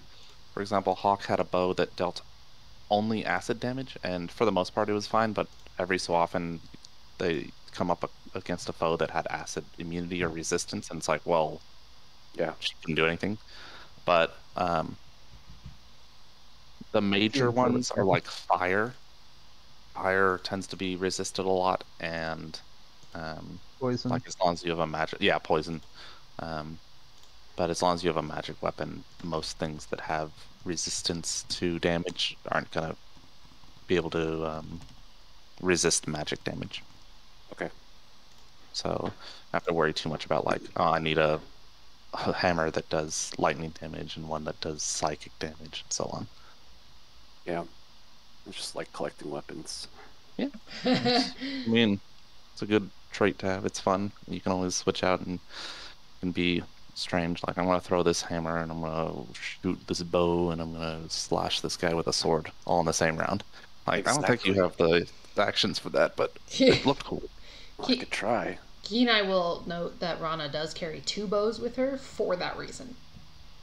Yeah. Yeah. One of which We is do have great. we do have a giant maul you could have. It's a literal Those- giant ball. I am really interested in learning how to use pole arms or a glaive or something like that. Yeah. Well, For the reach and with my size, but I don't Yeah. need to necessarily purchase that now. Just something that Kenai will be on the lookout for in case an opportunity comes up to get one. Okay. And it sounds like we're heading over toward Bream Street. Yes. Correct. This is where Kenai makes his hay in Three Rivers, so guess we'll see what happens when we get there. Bream So- Street is a very busy street. Lots of inns and taverns and industry of like fisheries along the water line. So it's very crowded, but you're going off to a section off the main hub and sort of into some side streets to get to Chiron's home. But other than that, is there anything that you want to do at night? Would we have passed by the, oh, sorry. This is not an answer to your question. It's mostly I'm trying to remember everything that we meant to do here when we got to Three Rivers. There's a lot of it, yeah. Rana's also keeping an eye out for Gadiel, and if we had passed by the temple where we met him first, she'd have ducked in real quick to see if he is still hanging around there, or if they might know. There you go. Yeah, First Breath Temple. Okay. Yeah. Yeah, you would have passed by the first day, so. Great. And it would have been still relatively light, so let's switch this to day. It's my first time seeing a picture of Liger. Oh. yeah, he's a Zoid. That's awesome. Oh, where's the Death Seer? That's okay. He's gone. Oh no. Oh no. He really got left outside that building. Okay. The First Breath Temple is a temple dedicated to the god of life, and that god has a name, and that name Derv. is Derv. Yes, DRV. Sounds like a Watcher. bounty hunter of from life. Star Wars. What? Sounds like a bounty hunter from Star Wars. Yeah. Yeah.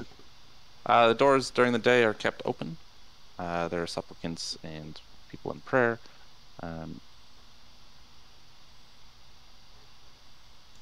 As well as priests that move about and acolytes. It's a massive structure, a very large graveyard off to one side. And yeah. You head inside. It is near nightfall, and I believe Gadiel had mentioned that he would be there each night. So Oh, he did. Okay, I did not remember that. good chance that he's right here. Oh, that's where. Yeah, that's where he was the first time we saw him. So Rana will enter respectively, and nod to the guards, and ask if Gadiel is here. They shrug. They're not sure who you're talking about. That Not people sh- come and go all the time, so Okay, great. they don't meet and greet everyone that enters in like a sign the guest list sort of way. There he is. Found him. Yep, right there. All right. Well, then Rana will turn around and beckon to the party if they want to come in. They don't have to, but Gadiel's here. She'll walk over to him. And when you got to the city, and this probably should have been mentioned, the Death Seer thing, the thing that floats around, did take the form of a like human peasant and walks along the ground as though it is human. Every once in a while, there's like a strange bob to it, like it floats off the ground for a moment, but keeping a lowish profile.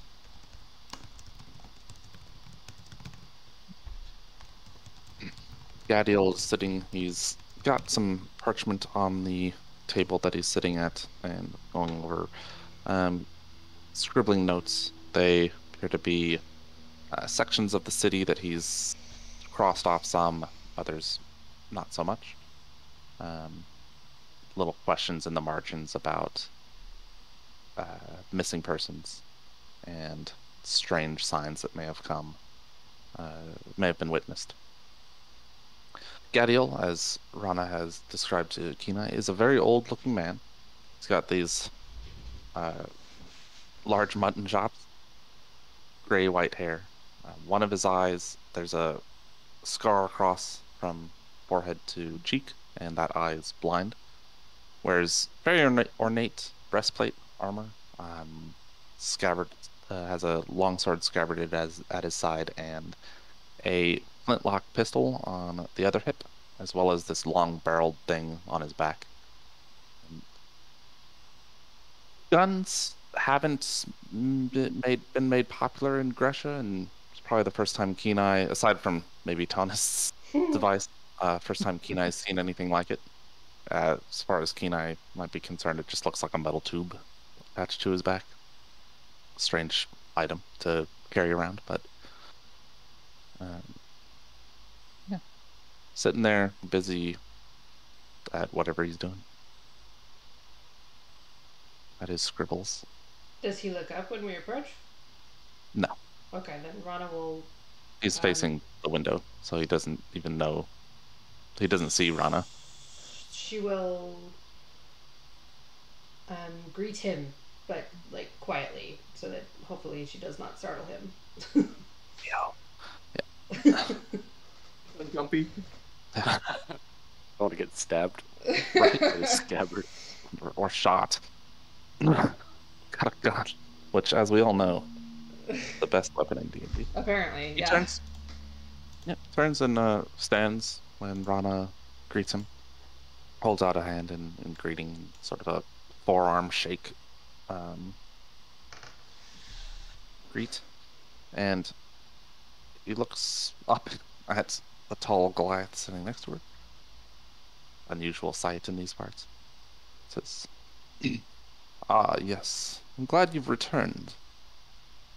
How did your journeys north go?"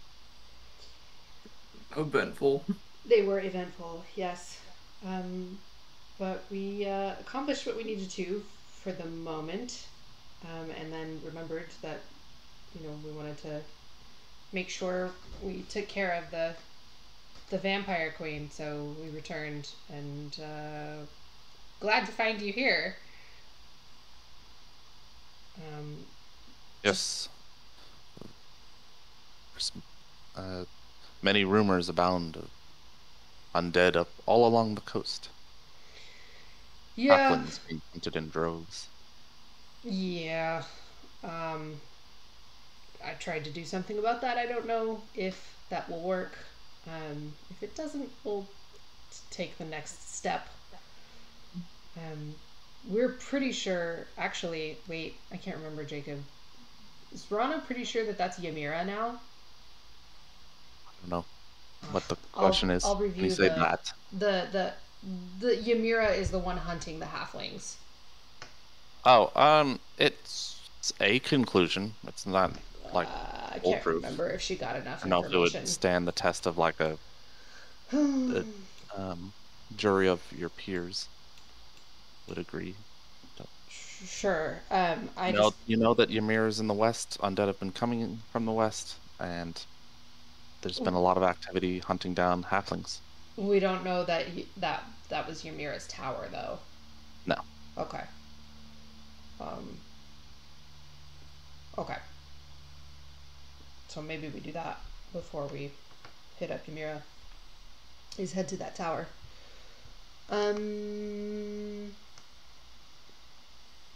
Oh, so the vampire. Have you found anything?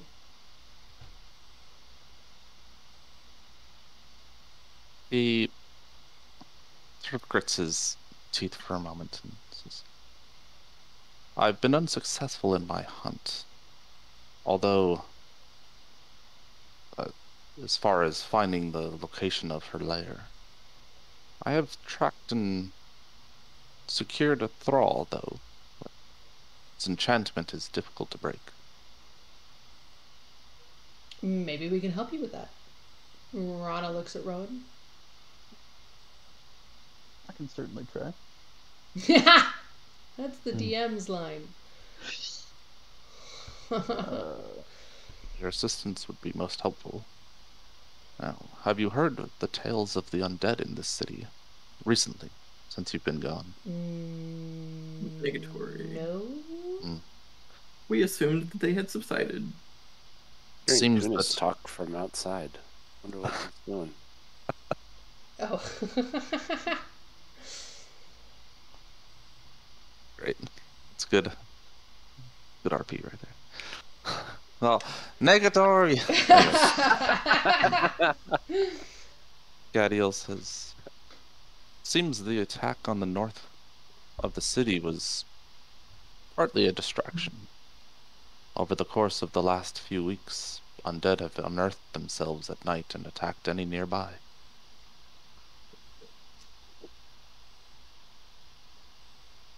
Great.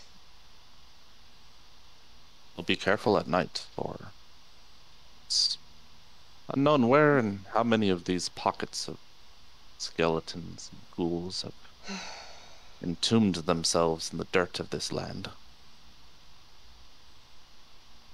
Has anybody been able to track the undead to the pockets, like where they're coming from? There's many all around the northern half of the city. They seem to have buried themselves during the attack and come out at night. Okay. The pockets aren't large. It's a handful, 5 or 6 at a time. But mostly it's to be on your guard and don't travel alone. Right. I appreciate it. I brought the thrall here, for Great. I believed that the priests of this temple would be able to keep the thrall in check while I hunted. He is this way. He begins to walk towards this opening in the northern section of this great hall into a sort of garden area ringed by these small personal rooms, and off towards this one with a couple of guards posted. Oh. Okay. Miss Carlyle, I wish to see the thrall, says to this woman that's standing nearby. She was in short conversation with the guards there, and at Gadiel's approach, she just nods and moves over to the door of this room. You see through the window, this man strapped to a bed. He looks like he's been there a little bit of time, a few days, maybe longer. Drenched in sweat, struggling at his bonds, and see this bucket next to the bed and damp towels, like washcloths, and while he is definitely in some level of discomfort, they're doing what they can to keep him as comfortable as possible, given that the man is struggling and trying to rip free and just be out from this area. But the woman that Gadiel referred to as Carlisle pulls out a small key and unlocks the door, moves back. says, Gadiel, if you need anything, please let me know. She looks at each of you in kind, and nods before moving away. Even with the, I wonder, it probably doesn't show it very well. There's a interesting light that emanates from her, sort of undulates and just inner glow, but it's hard to pin down with the lights from the temple.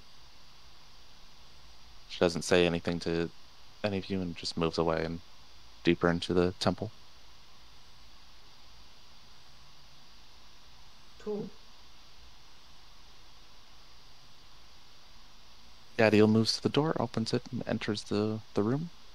As he enters, the man begins to, like, does that sort of throat noise, sounds like he's gathering phlegm. And then he Great. hawks a loogie at Gadiel, who sort of sidesteps.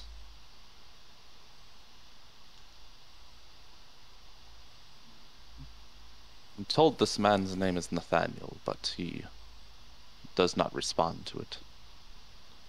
He's called himself Roberto.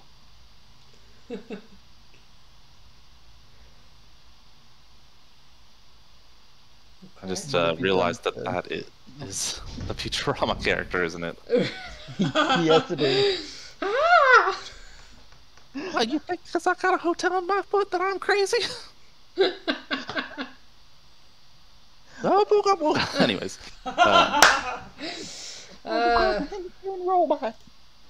So yeah, he's struggling against these bonds that there's sort of these cuffs that they've attached to his wrists and ankles tied down to the bed. They don't look like they're part of the bed normally. They're just sort of this makeshift restraints that they've created for this area. It's just pulling against them. You can see that even with the sort of cushion of the cuff, that there's still some abrasion there and a little bit of blood at the restraints as he's struggling against them. And he just starts spitting this caustic rhetoric. Kill each and every one of you. Come here, let me bite you. No, thank you. Make perception checks.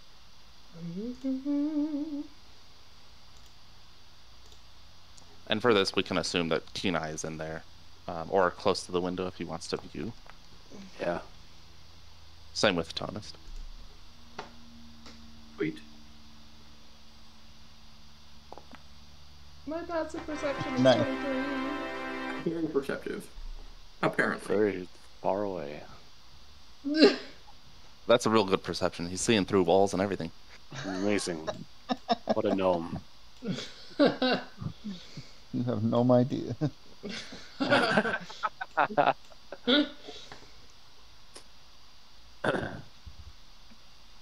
Alright. What have you tried so far? Because my skill with magic is rudimentary at best, but Miss Carlyle has helped me greatly. She has attempted to break the enchantment with what I'm told is sophisticated magic and powered through Derv himself.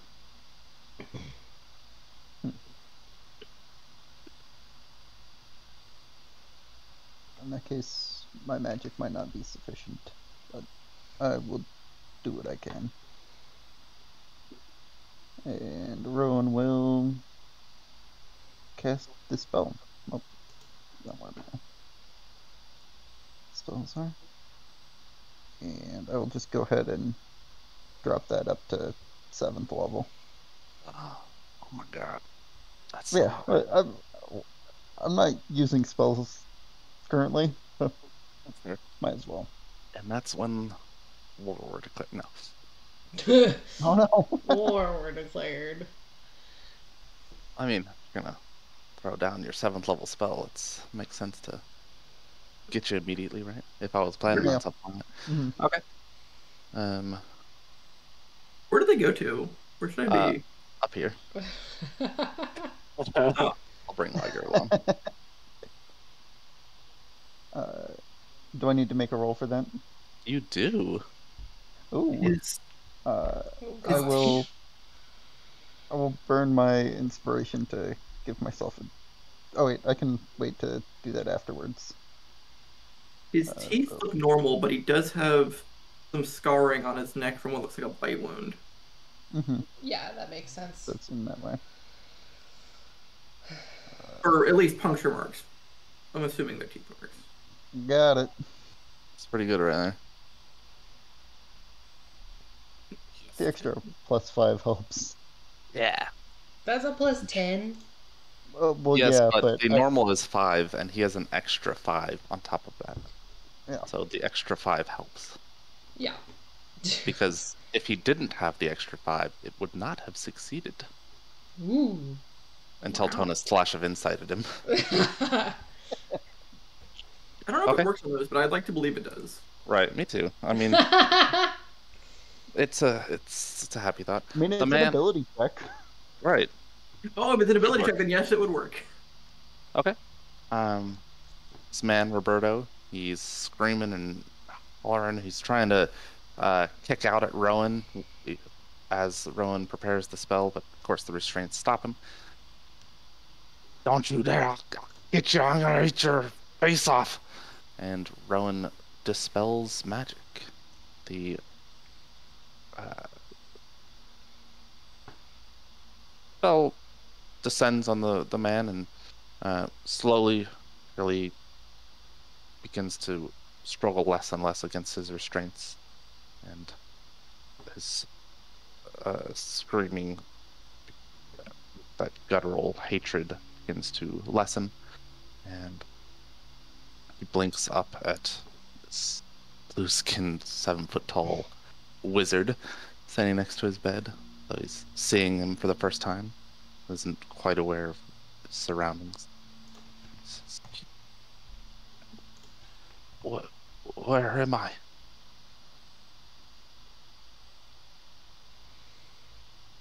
I guess Gadiel. Rana looks at Gadiel. Yeah. Rana does what? Looks at Gadiel. Oh, nice. Oh, that's great. Technically. Uh-huh. Gadiel says, "You're in the temple of first breath. You are safe."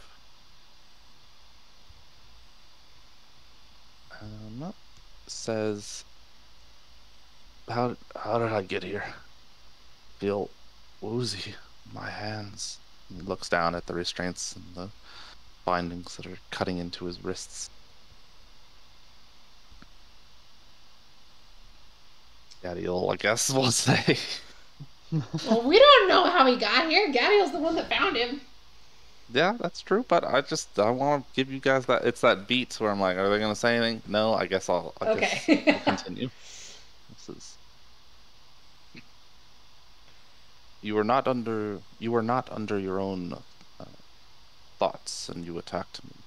I brought you here until we could break the enchantment which clung to your mind. He says, I don't really remember any of it. That is to be expected. But I hope that you remember where the creature took you. The man blinks and shakes his head. I don't know. I need time. He's clearly in pain. Gadiel looks to Rana and Rowan.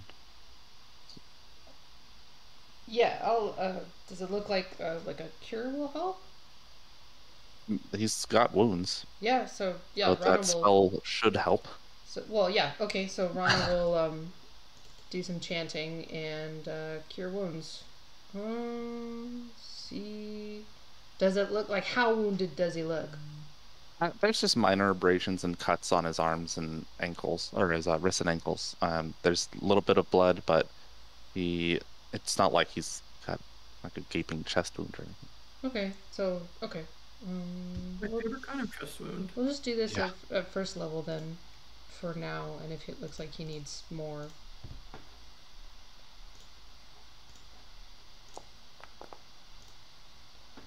The blood trickles to a stop, and his small cuts and abrasions begin to heal over, and blinks his eyes, and sort of restful expression comes over him.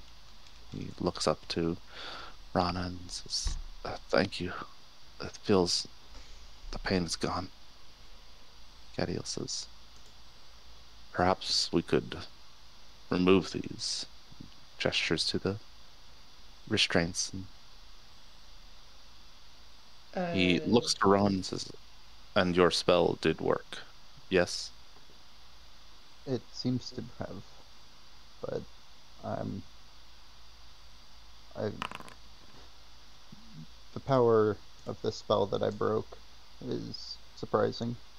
Um, there's a chance that it might only be suppressed. I don't know for sure. Time will tell.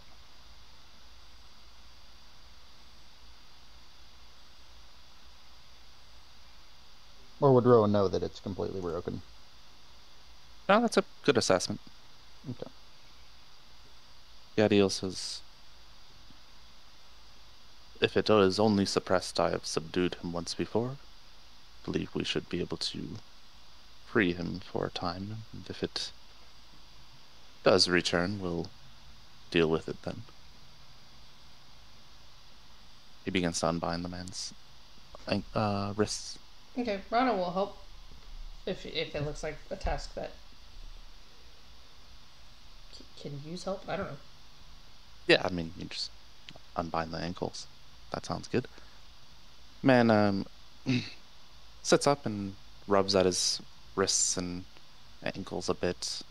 Even though the wounds are gone, it's still, I mean, maybe it's just a what is it, a mannerism, or like a lingering phantom pain that he's trying to mollify. But I love Metal Gear Solid. yep, sure.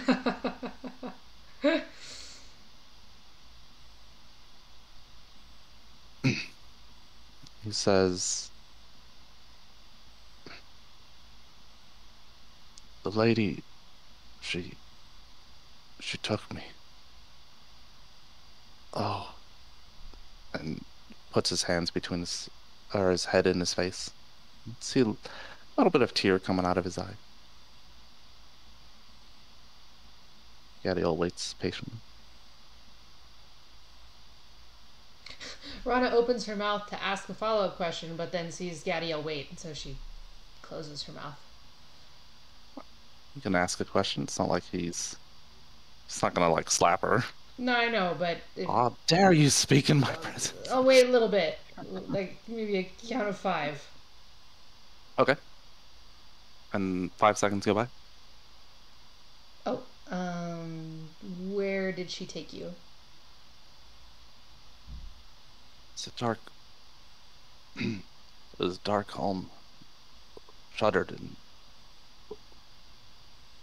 broken fences. Oh, the wolf man. He looks up at Rana and says that it was an estate near the park, Champions Park.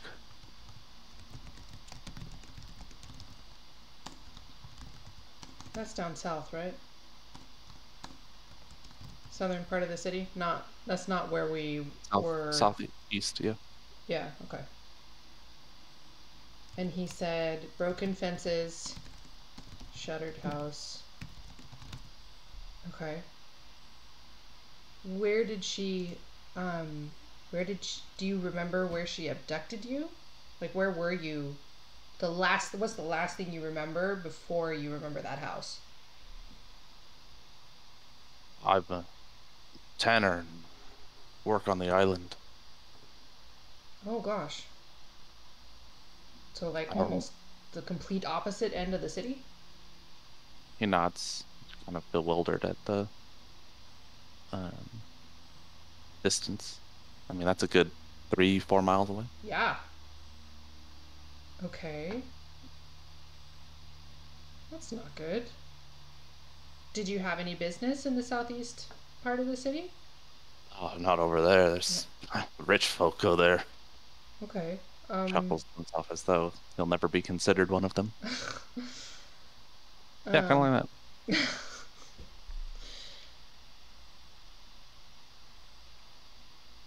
okay, so the last thing he remembers is working on the island. Yes, Okay. it was In daylight? late at night. Oh, it was late at night. Okay.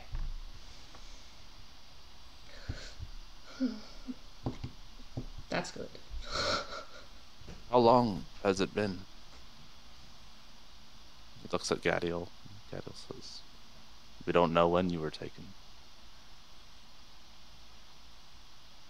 What's the name of your tannery? We could probably ask.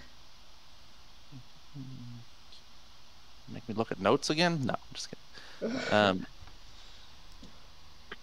Oh, Were you taken before the Battle of Northgate or whatever they're calling it? out of Northgate. I don't. What are you talking about? Okay. Good question. So, Yes. yes. Yes, it is.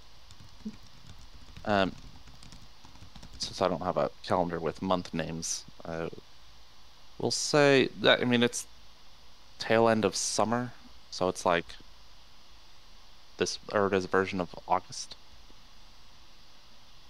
And he will tell you that the last thing he remembers is a cold night in January. Oh my gosh. That is not a small number.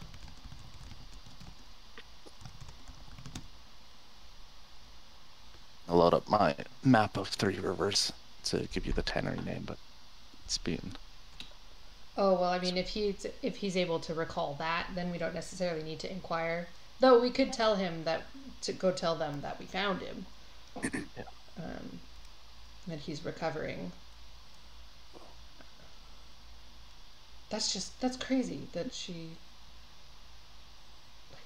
Oh, crazy.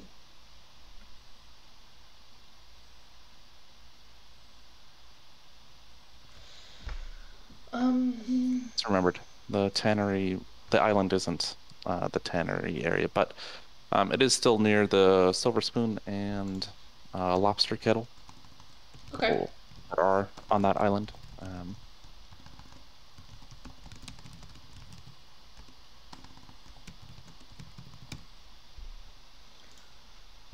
Okay. And then the house. Do you remember anything else about the house? So, it's a two-story building. Oh, there were gargoyle statues in the front. Gargoyle, little like fat angels. Vines cover it. Cover what? The front of the house. Okay. Do you remember what the woman looked like? I, I'm not sure. Um,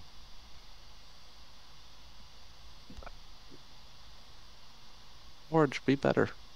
Okay. Um, I'm not. Her skin was so white. Her skin was so white, and she wore a crown of black iron.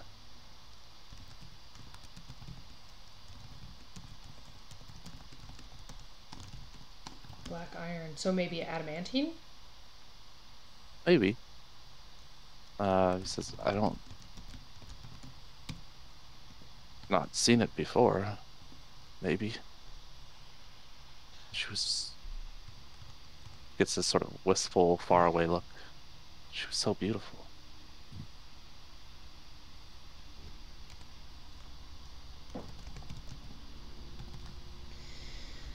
That tracks. Mm-hmm.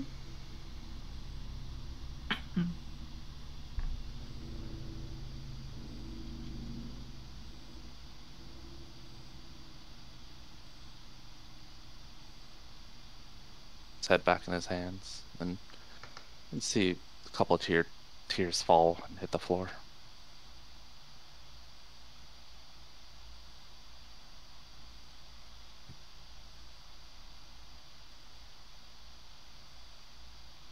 You ask him anything else?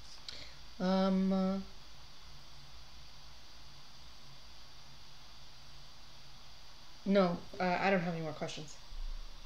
I was thinking that when he starts crying, Rana will sit next to him and start singing like an elven, like kind of a comforting elven chant. Whether he finds it comforting or not, I don't know, but that will be the intention. So get that elven shit out of here. No. Kind of, yeah. Maybe. Never can tell with these types. Okay. After a little bit of time chanting, Gadiel will say, "Let's speak in the garden." And he makes to move out of the room. Okay. Anna will, like, pat the guy on the shoulder.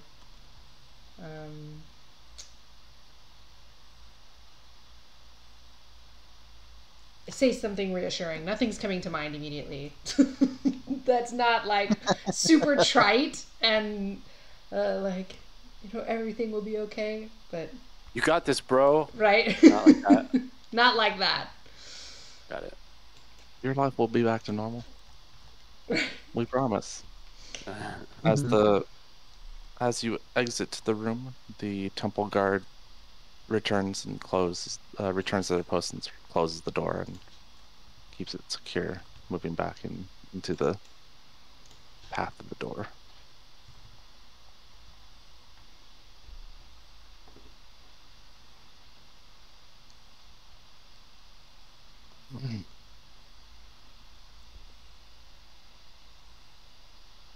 As you gather in the garden area of this temple, Gadiel will say, "If there's an estate that is in disrepair, it is likely to stick out quite well." Yes. Especially in that area.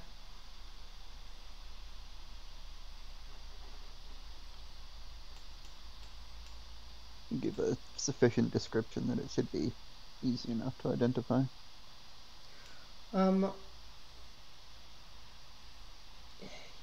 Given that we've already spent the next day shopping, can we ask Gadiel to scout the area and then meet back up with us at Chiron's house to confirm that he found the building that it most likely is?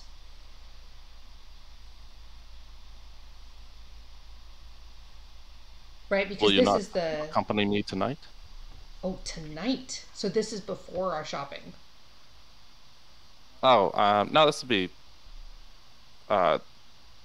This is after shopping. This is the end of that second day. Oh, We'll say that. Yeah, that's the best way to keep continuity and consistency and whatnot. okay. Okay, so we checked in with Chiron, then we were like, oh, we're gonna hop up to the First Breath Temple really quick. Yeah, first day you went to the market, bought a couple odds and ends, sold a couple odds and ends, spent the night at Chiron's. Then the next day you sold the bigger ticket items that, a butcher Specialty. couldn't buy a Yeah. purse made of dragon skin with, like, rubies or whatever it had. They went around selling that stuff, bought some magical accoutrement and spell scrolls, talked to a bunch of dwarves. Just a ton of dwarves. And then while you were moving around that late afternoon, came up by the temple and were like, oh yeah, Gadiel might be here. Came inside, and so it's Perfect. nearing evening of the second day. Perfect. Okay, then yeah, great. Let's go. Do it. Very well. Since we're heading there now, though, I did forget. Rana would be interested in buying any magical items that will help put down and defeat undead, and also make sure that they don't get back up. So obviously, holy water, I know there's a spell that helps you create holy water, right? It's called Create Holy Water, yeah. Oh, That sounds awesome. really? That sounds like just the ticket. I'm pretty sure that's what it's called, yeah. 5e. I would be down to buy some holy water in my pouch too. No. Ceremony will create it, but it's also just in the description of holy water. They're functional identical. Okay. So she'll So- also stock up on any consumed. Wait, ritual takes an hour to perform. Uses 25 gold worth of powdered silver. Does it consume those powdered silver? Yes. Okay, so Rana will stock up on the powdered silver as well to create holy water. Okay. That's And so then much. also, Sure. and then also buy, I don't know how much holy water she would be able to find. Stuff like that. Just it feels like for someone who should be decent or be able to take care of undead, she has had very little mechanically to actually be able to do that. Okay. Well, good news. You're in a temple to the god of life, and they have a lot of holy water. Great. So she'll buy a lot. Just about as much as, well, no, actually, not as much as she can carry because she has a bag of holding. They have. What are the chances I can create like a splash grenade with like a vial of holy water? Take some engineering skill, but it could be done. Hmm. Get some sheep splatter, make some water balloons. Yeah, something like that. Make like a super soaker.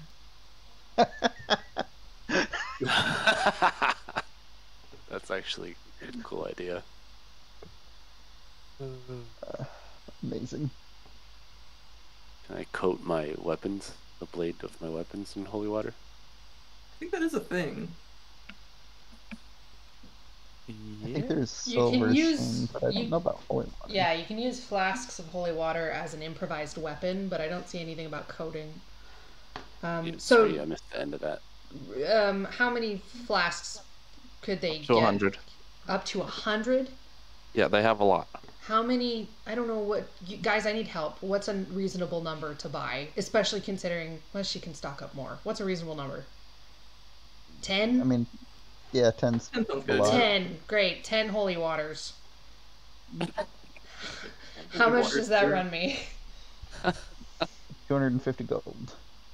10 holy waters, please. 250? Okay, great. Yeah, they're apparently sold at cost. Yeah. Well, it's a non-profit. Well, no, they have profits. They don't turn a profit, this temple. Yeah, It's a little linguistic joke. Ah, yeah, I got that. That's pretty good. Mm-hmm. and then. Oh, I get it now. Mhm. Yeah. Okay. Oh, so holy water, that's an item. We can move on while I take care of this. I just wanted to make sure that I put that out there because Gadiel leads the troop through the city streets towards the southeast. It is a fairly wealthy area. A lot of larger estates near Champion Park, and some of the major guild houses are there as well. Some are these enormous 3-story structures that just dwarf the smaller buildings nearby. Most of Three Rivers are single-story buildings. For whatever reason, the city didn't build like these huge clusters of 2-3-story buildings. It's just a lot of 1-story buildings with a few multiple-story buildings sprinkled around, and then they built out instead of up.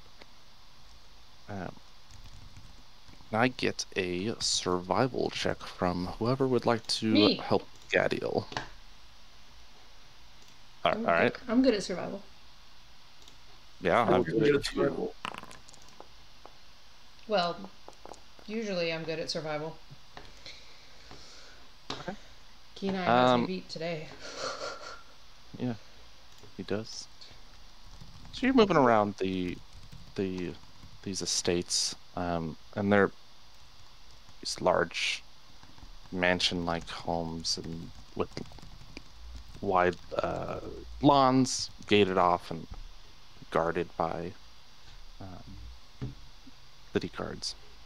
They, for the most part, look well kept. Most of them are in good condition, manicured lawns, and like if there's anything that's damaged, probably being worked on or slated to be fixed within the next couple days. So it doesn't take too long though, with Keen Eye looking around and probably throwing Pippin up into the air to fly and look around. And you travel along a likely looking road. As you walk down it, you can see the flowers that grow along the roadside, these sort of wildflowers that haven't been pruned by the city. Some of them look bloody, like on their petals, they're sort of blood stained, and you inspect them, like touch them. Even though they look like normal petals, your finger will come away a little wet with blood. It's a strange phenomenon. They certainly look dry and they aren't dripping in any way. Walk along further and begin to see this iron fencing that had these decorative wooden slats that were between each of the bars, but most are broken or rotted, swelled with water damage and cracked, missing. You can see through them and across this lawn. Not a huge home, but certainly bigger than most of the hovels of, peasant life. Only a testament to wealth at one point, at this vine-choked front of a home. Off to one side, you see a fenced-off area with a few headstones. These chubby-looking angel statues flanking the front of it. Small fountain, and the cobbled road of the city leads up to the front of this home.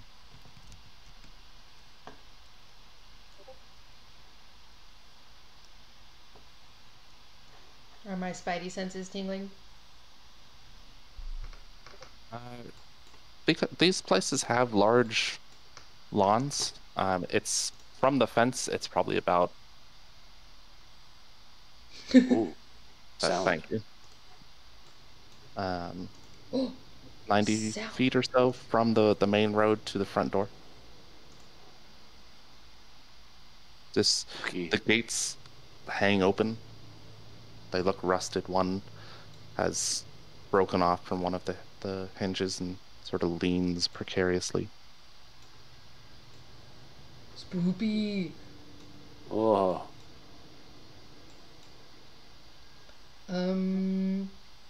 Rana looks at the party, and this looks like a graveyard, yes? Yep. So, it abruptly stopped. Bummer. I mean, I can keep that on if you'd like. Yeah, it's cool. It's atmospheric. And she'll, nod towards the graveyard and start, Why is there a light source right here? and start moving towards it. Okay. She will also... Actually, she's going to go out ahead and take out Mie's spell and give it a ring. Oh, okay. Yep, so you head in from the main road along this cobbled path towards the building.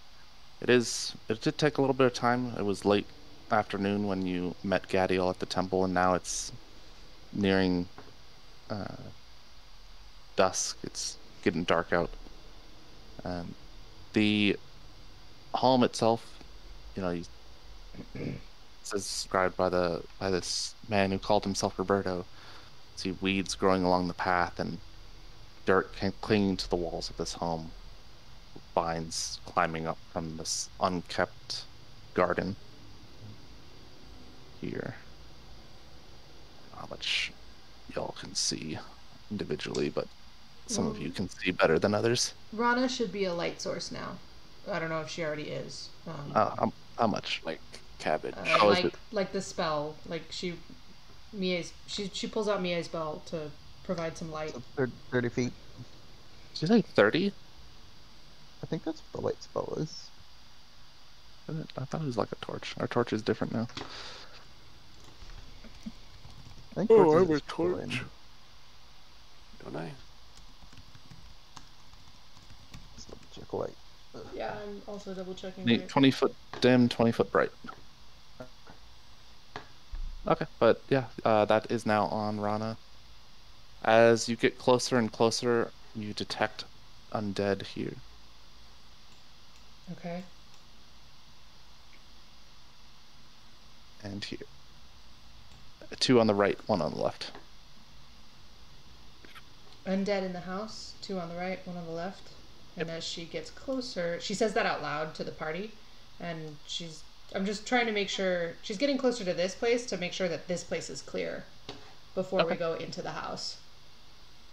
As you get closer, the Deathseer drops its disguise and appears once more as the strange, multi-limbed, aberrant-eyed creature.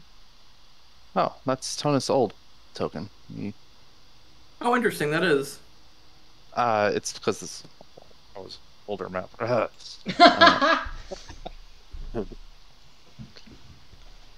Okay. Yeah, looking past the fencing, because you can see these fences about waist high, maybe a little low on keen eye there, but looking into the area, you see this 4 graves that are marked off with headstones. One area that looks like maybe it was being prepared for burial. A few headstones and just weeds growing around the edges of the fence. There's this dirt pathway leading from the fence gate through, winds its way past each of the graves. You see these white lilacs growing along the fence that, again, have that strange blood spatter look to them, but aren't wet. Do I sense any undead in the graveyard? No. Okay. So she turns back to the party. It says, the graveyard's clear, at least for now. Who wants to go in first? Can I, I'm going to have Pippin perch on this gargoyle statue here. Okay. And go into sentry mode. Use the sentry feature. Is I don't Pippin see his on? token here. No, he's not. There he is. There he is. Nice. All right. Rana unslings her bow and says, I tend to be better in the back. What? Says what? I tend to be better in the back. She unslings her bow and like gestures with it and be like, I tend to be better in the back. So Yeah. Well, Kenai can go in first, I guess. okay. I do have a shield now, I presume. Yeah. I believe you have that shield with the Dwarven Defender. Just note that the Great Axe is a Nice. two-handed weapon, so you wouldn't be able to use that and the shield at the same time. No, but yeah. you've got a few other one-handed items, so Yep. depending I'm on gonna switch what's to- going on, you can switch around. Mm-hmm. Cool. Are we gonna go in today, or is this a good place for us to stop? We'll be stopping within the next couple minutes. Okay. So maybe we can open a door, but I don't know. Maybe. Like, do you want I'm to try gonna to approach open a that door? front door if you want. There's doors Alright. here. It's not as obvious. I made all of the windows locks instead of because was they're all wondering what shuttered that was. and Oh, they're shuttered. Okay. they're shuttered and there's drapes, so you can't see through them. But if I made them the normal way, you'd be able to just see in, which isn't the intention. But because they are windows, I wanted the option of being able to quickly provide an entry point. Oh, Yeah, We're gonna So open. these are the front doors here. Omega, if you want a ranged option, because I know your character doesn't have those. What? Oh, do you mean ranged for opening doors or range for fighting? For fighting, we have a wand of, I think, cold arrows, which is basically Elf's acid arrow, but as cold. In our party treasure character sheet, you can just grab that if you want. I'd had Sure. it for a little bit, but I Rowan figured. has ranged options, and I know you don't, so Wand it of seems like, Old Arrow. yeah, you can just like drag that to your Sure. character sheet. Yeah, I'll take it. As What's the spell that it emulates? Uh, you can just click it and arrow. it'll cast it. Yeah, No, what's the? Oh, I don't know. I can't see it, the. it it simulates acid arrow, but it's cold damage instead of acid. Yeah. As Pippin sits on the fat angel statue, it keeps chirping as the group that it isn't quite familiar with yet filters past it. Oh no. But presumably, once you get inside, it'll be a little different because it won't alert at Tonus and Rana. So you approach these front doors. They are just as in disrepair as all the others. They kind of damaged and weather worn. Have to clear away a little bit of the vines to open them up, but easy. Gaz steps up next to Kenai as he approaches the front door and gives him a look like, I want to see what you can do.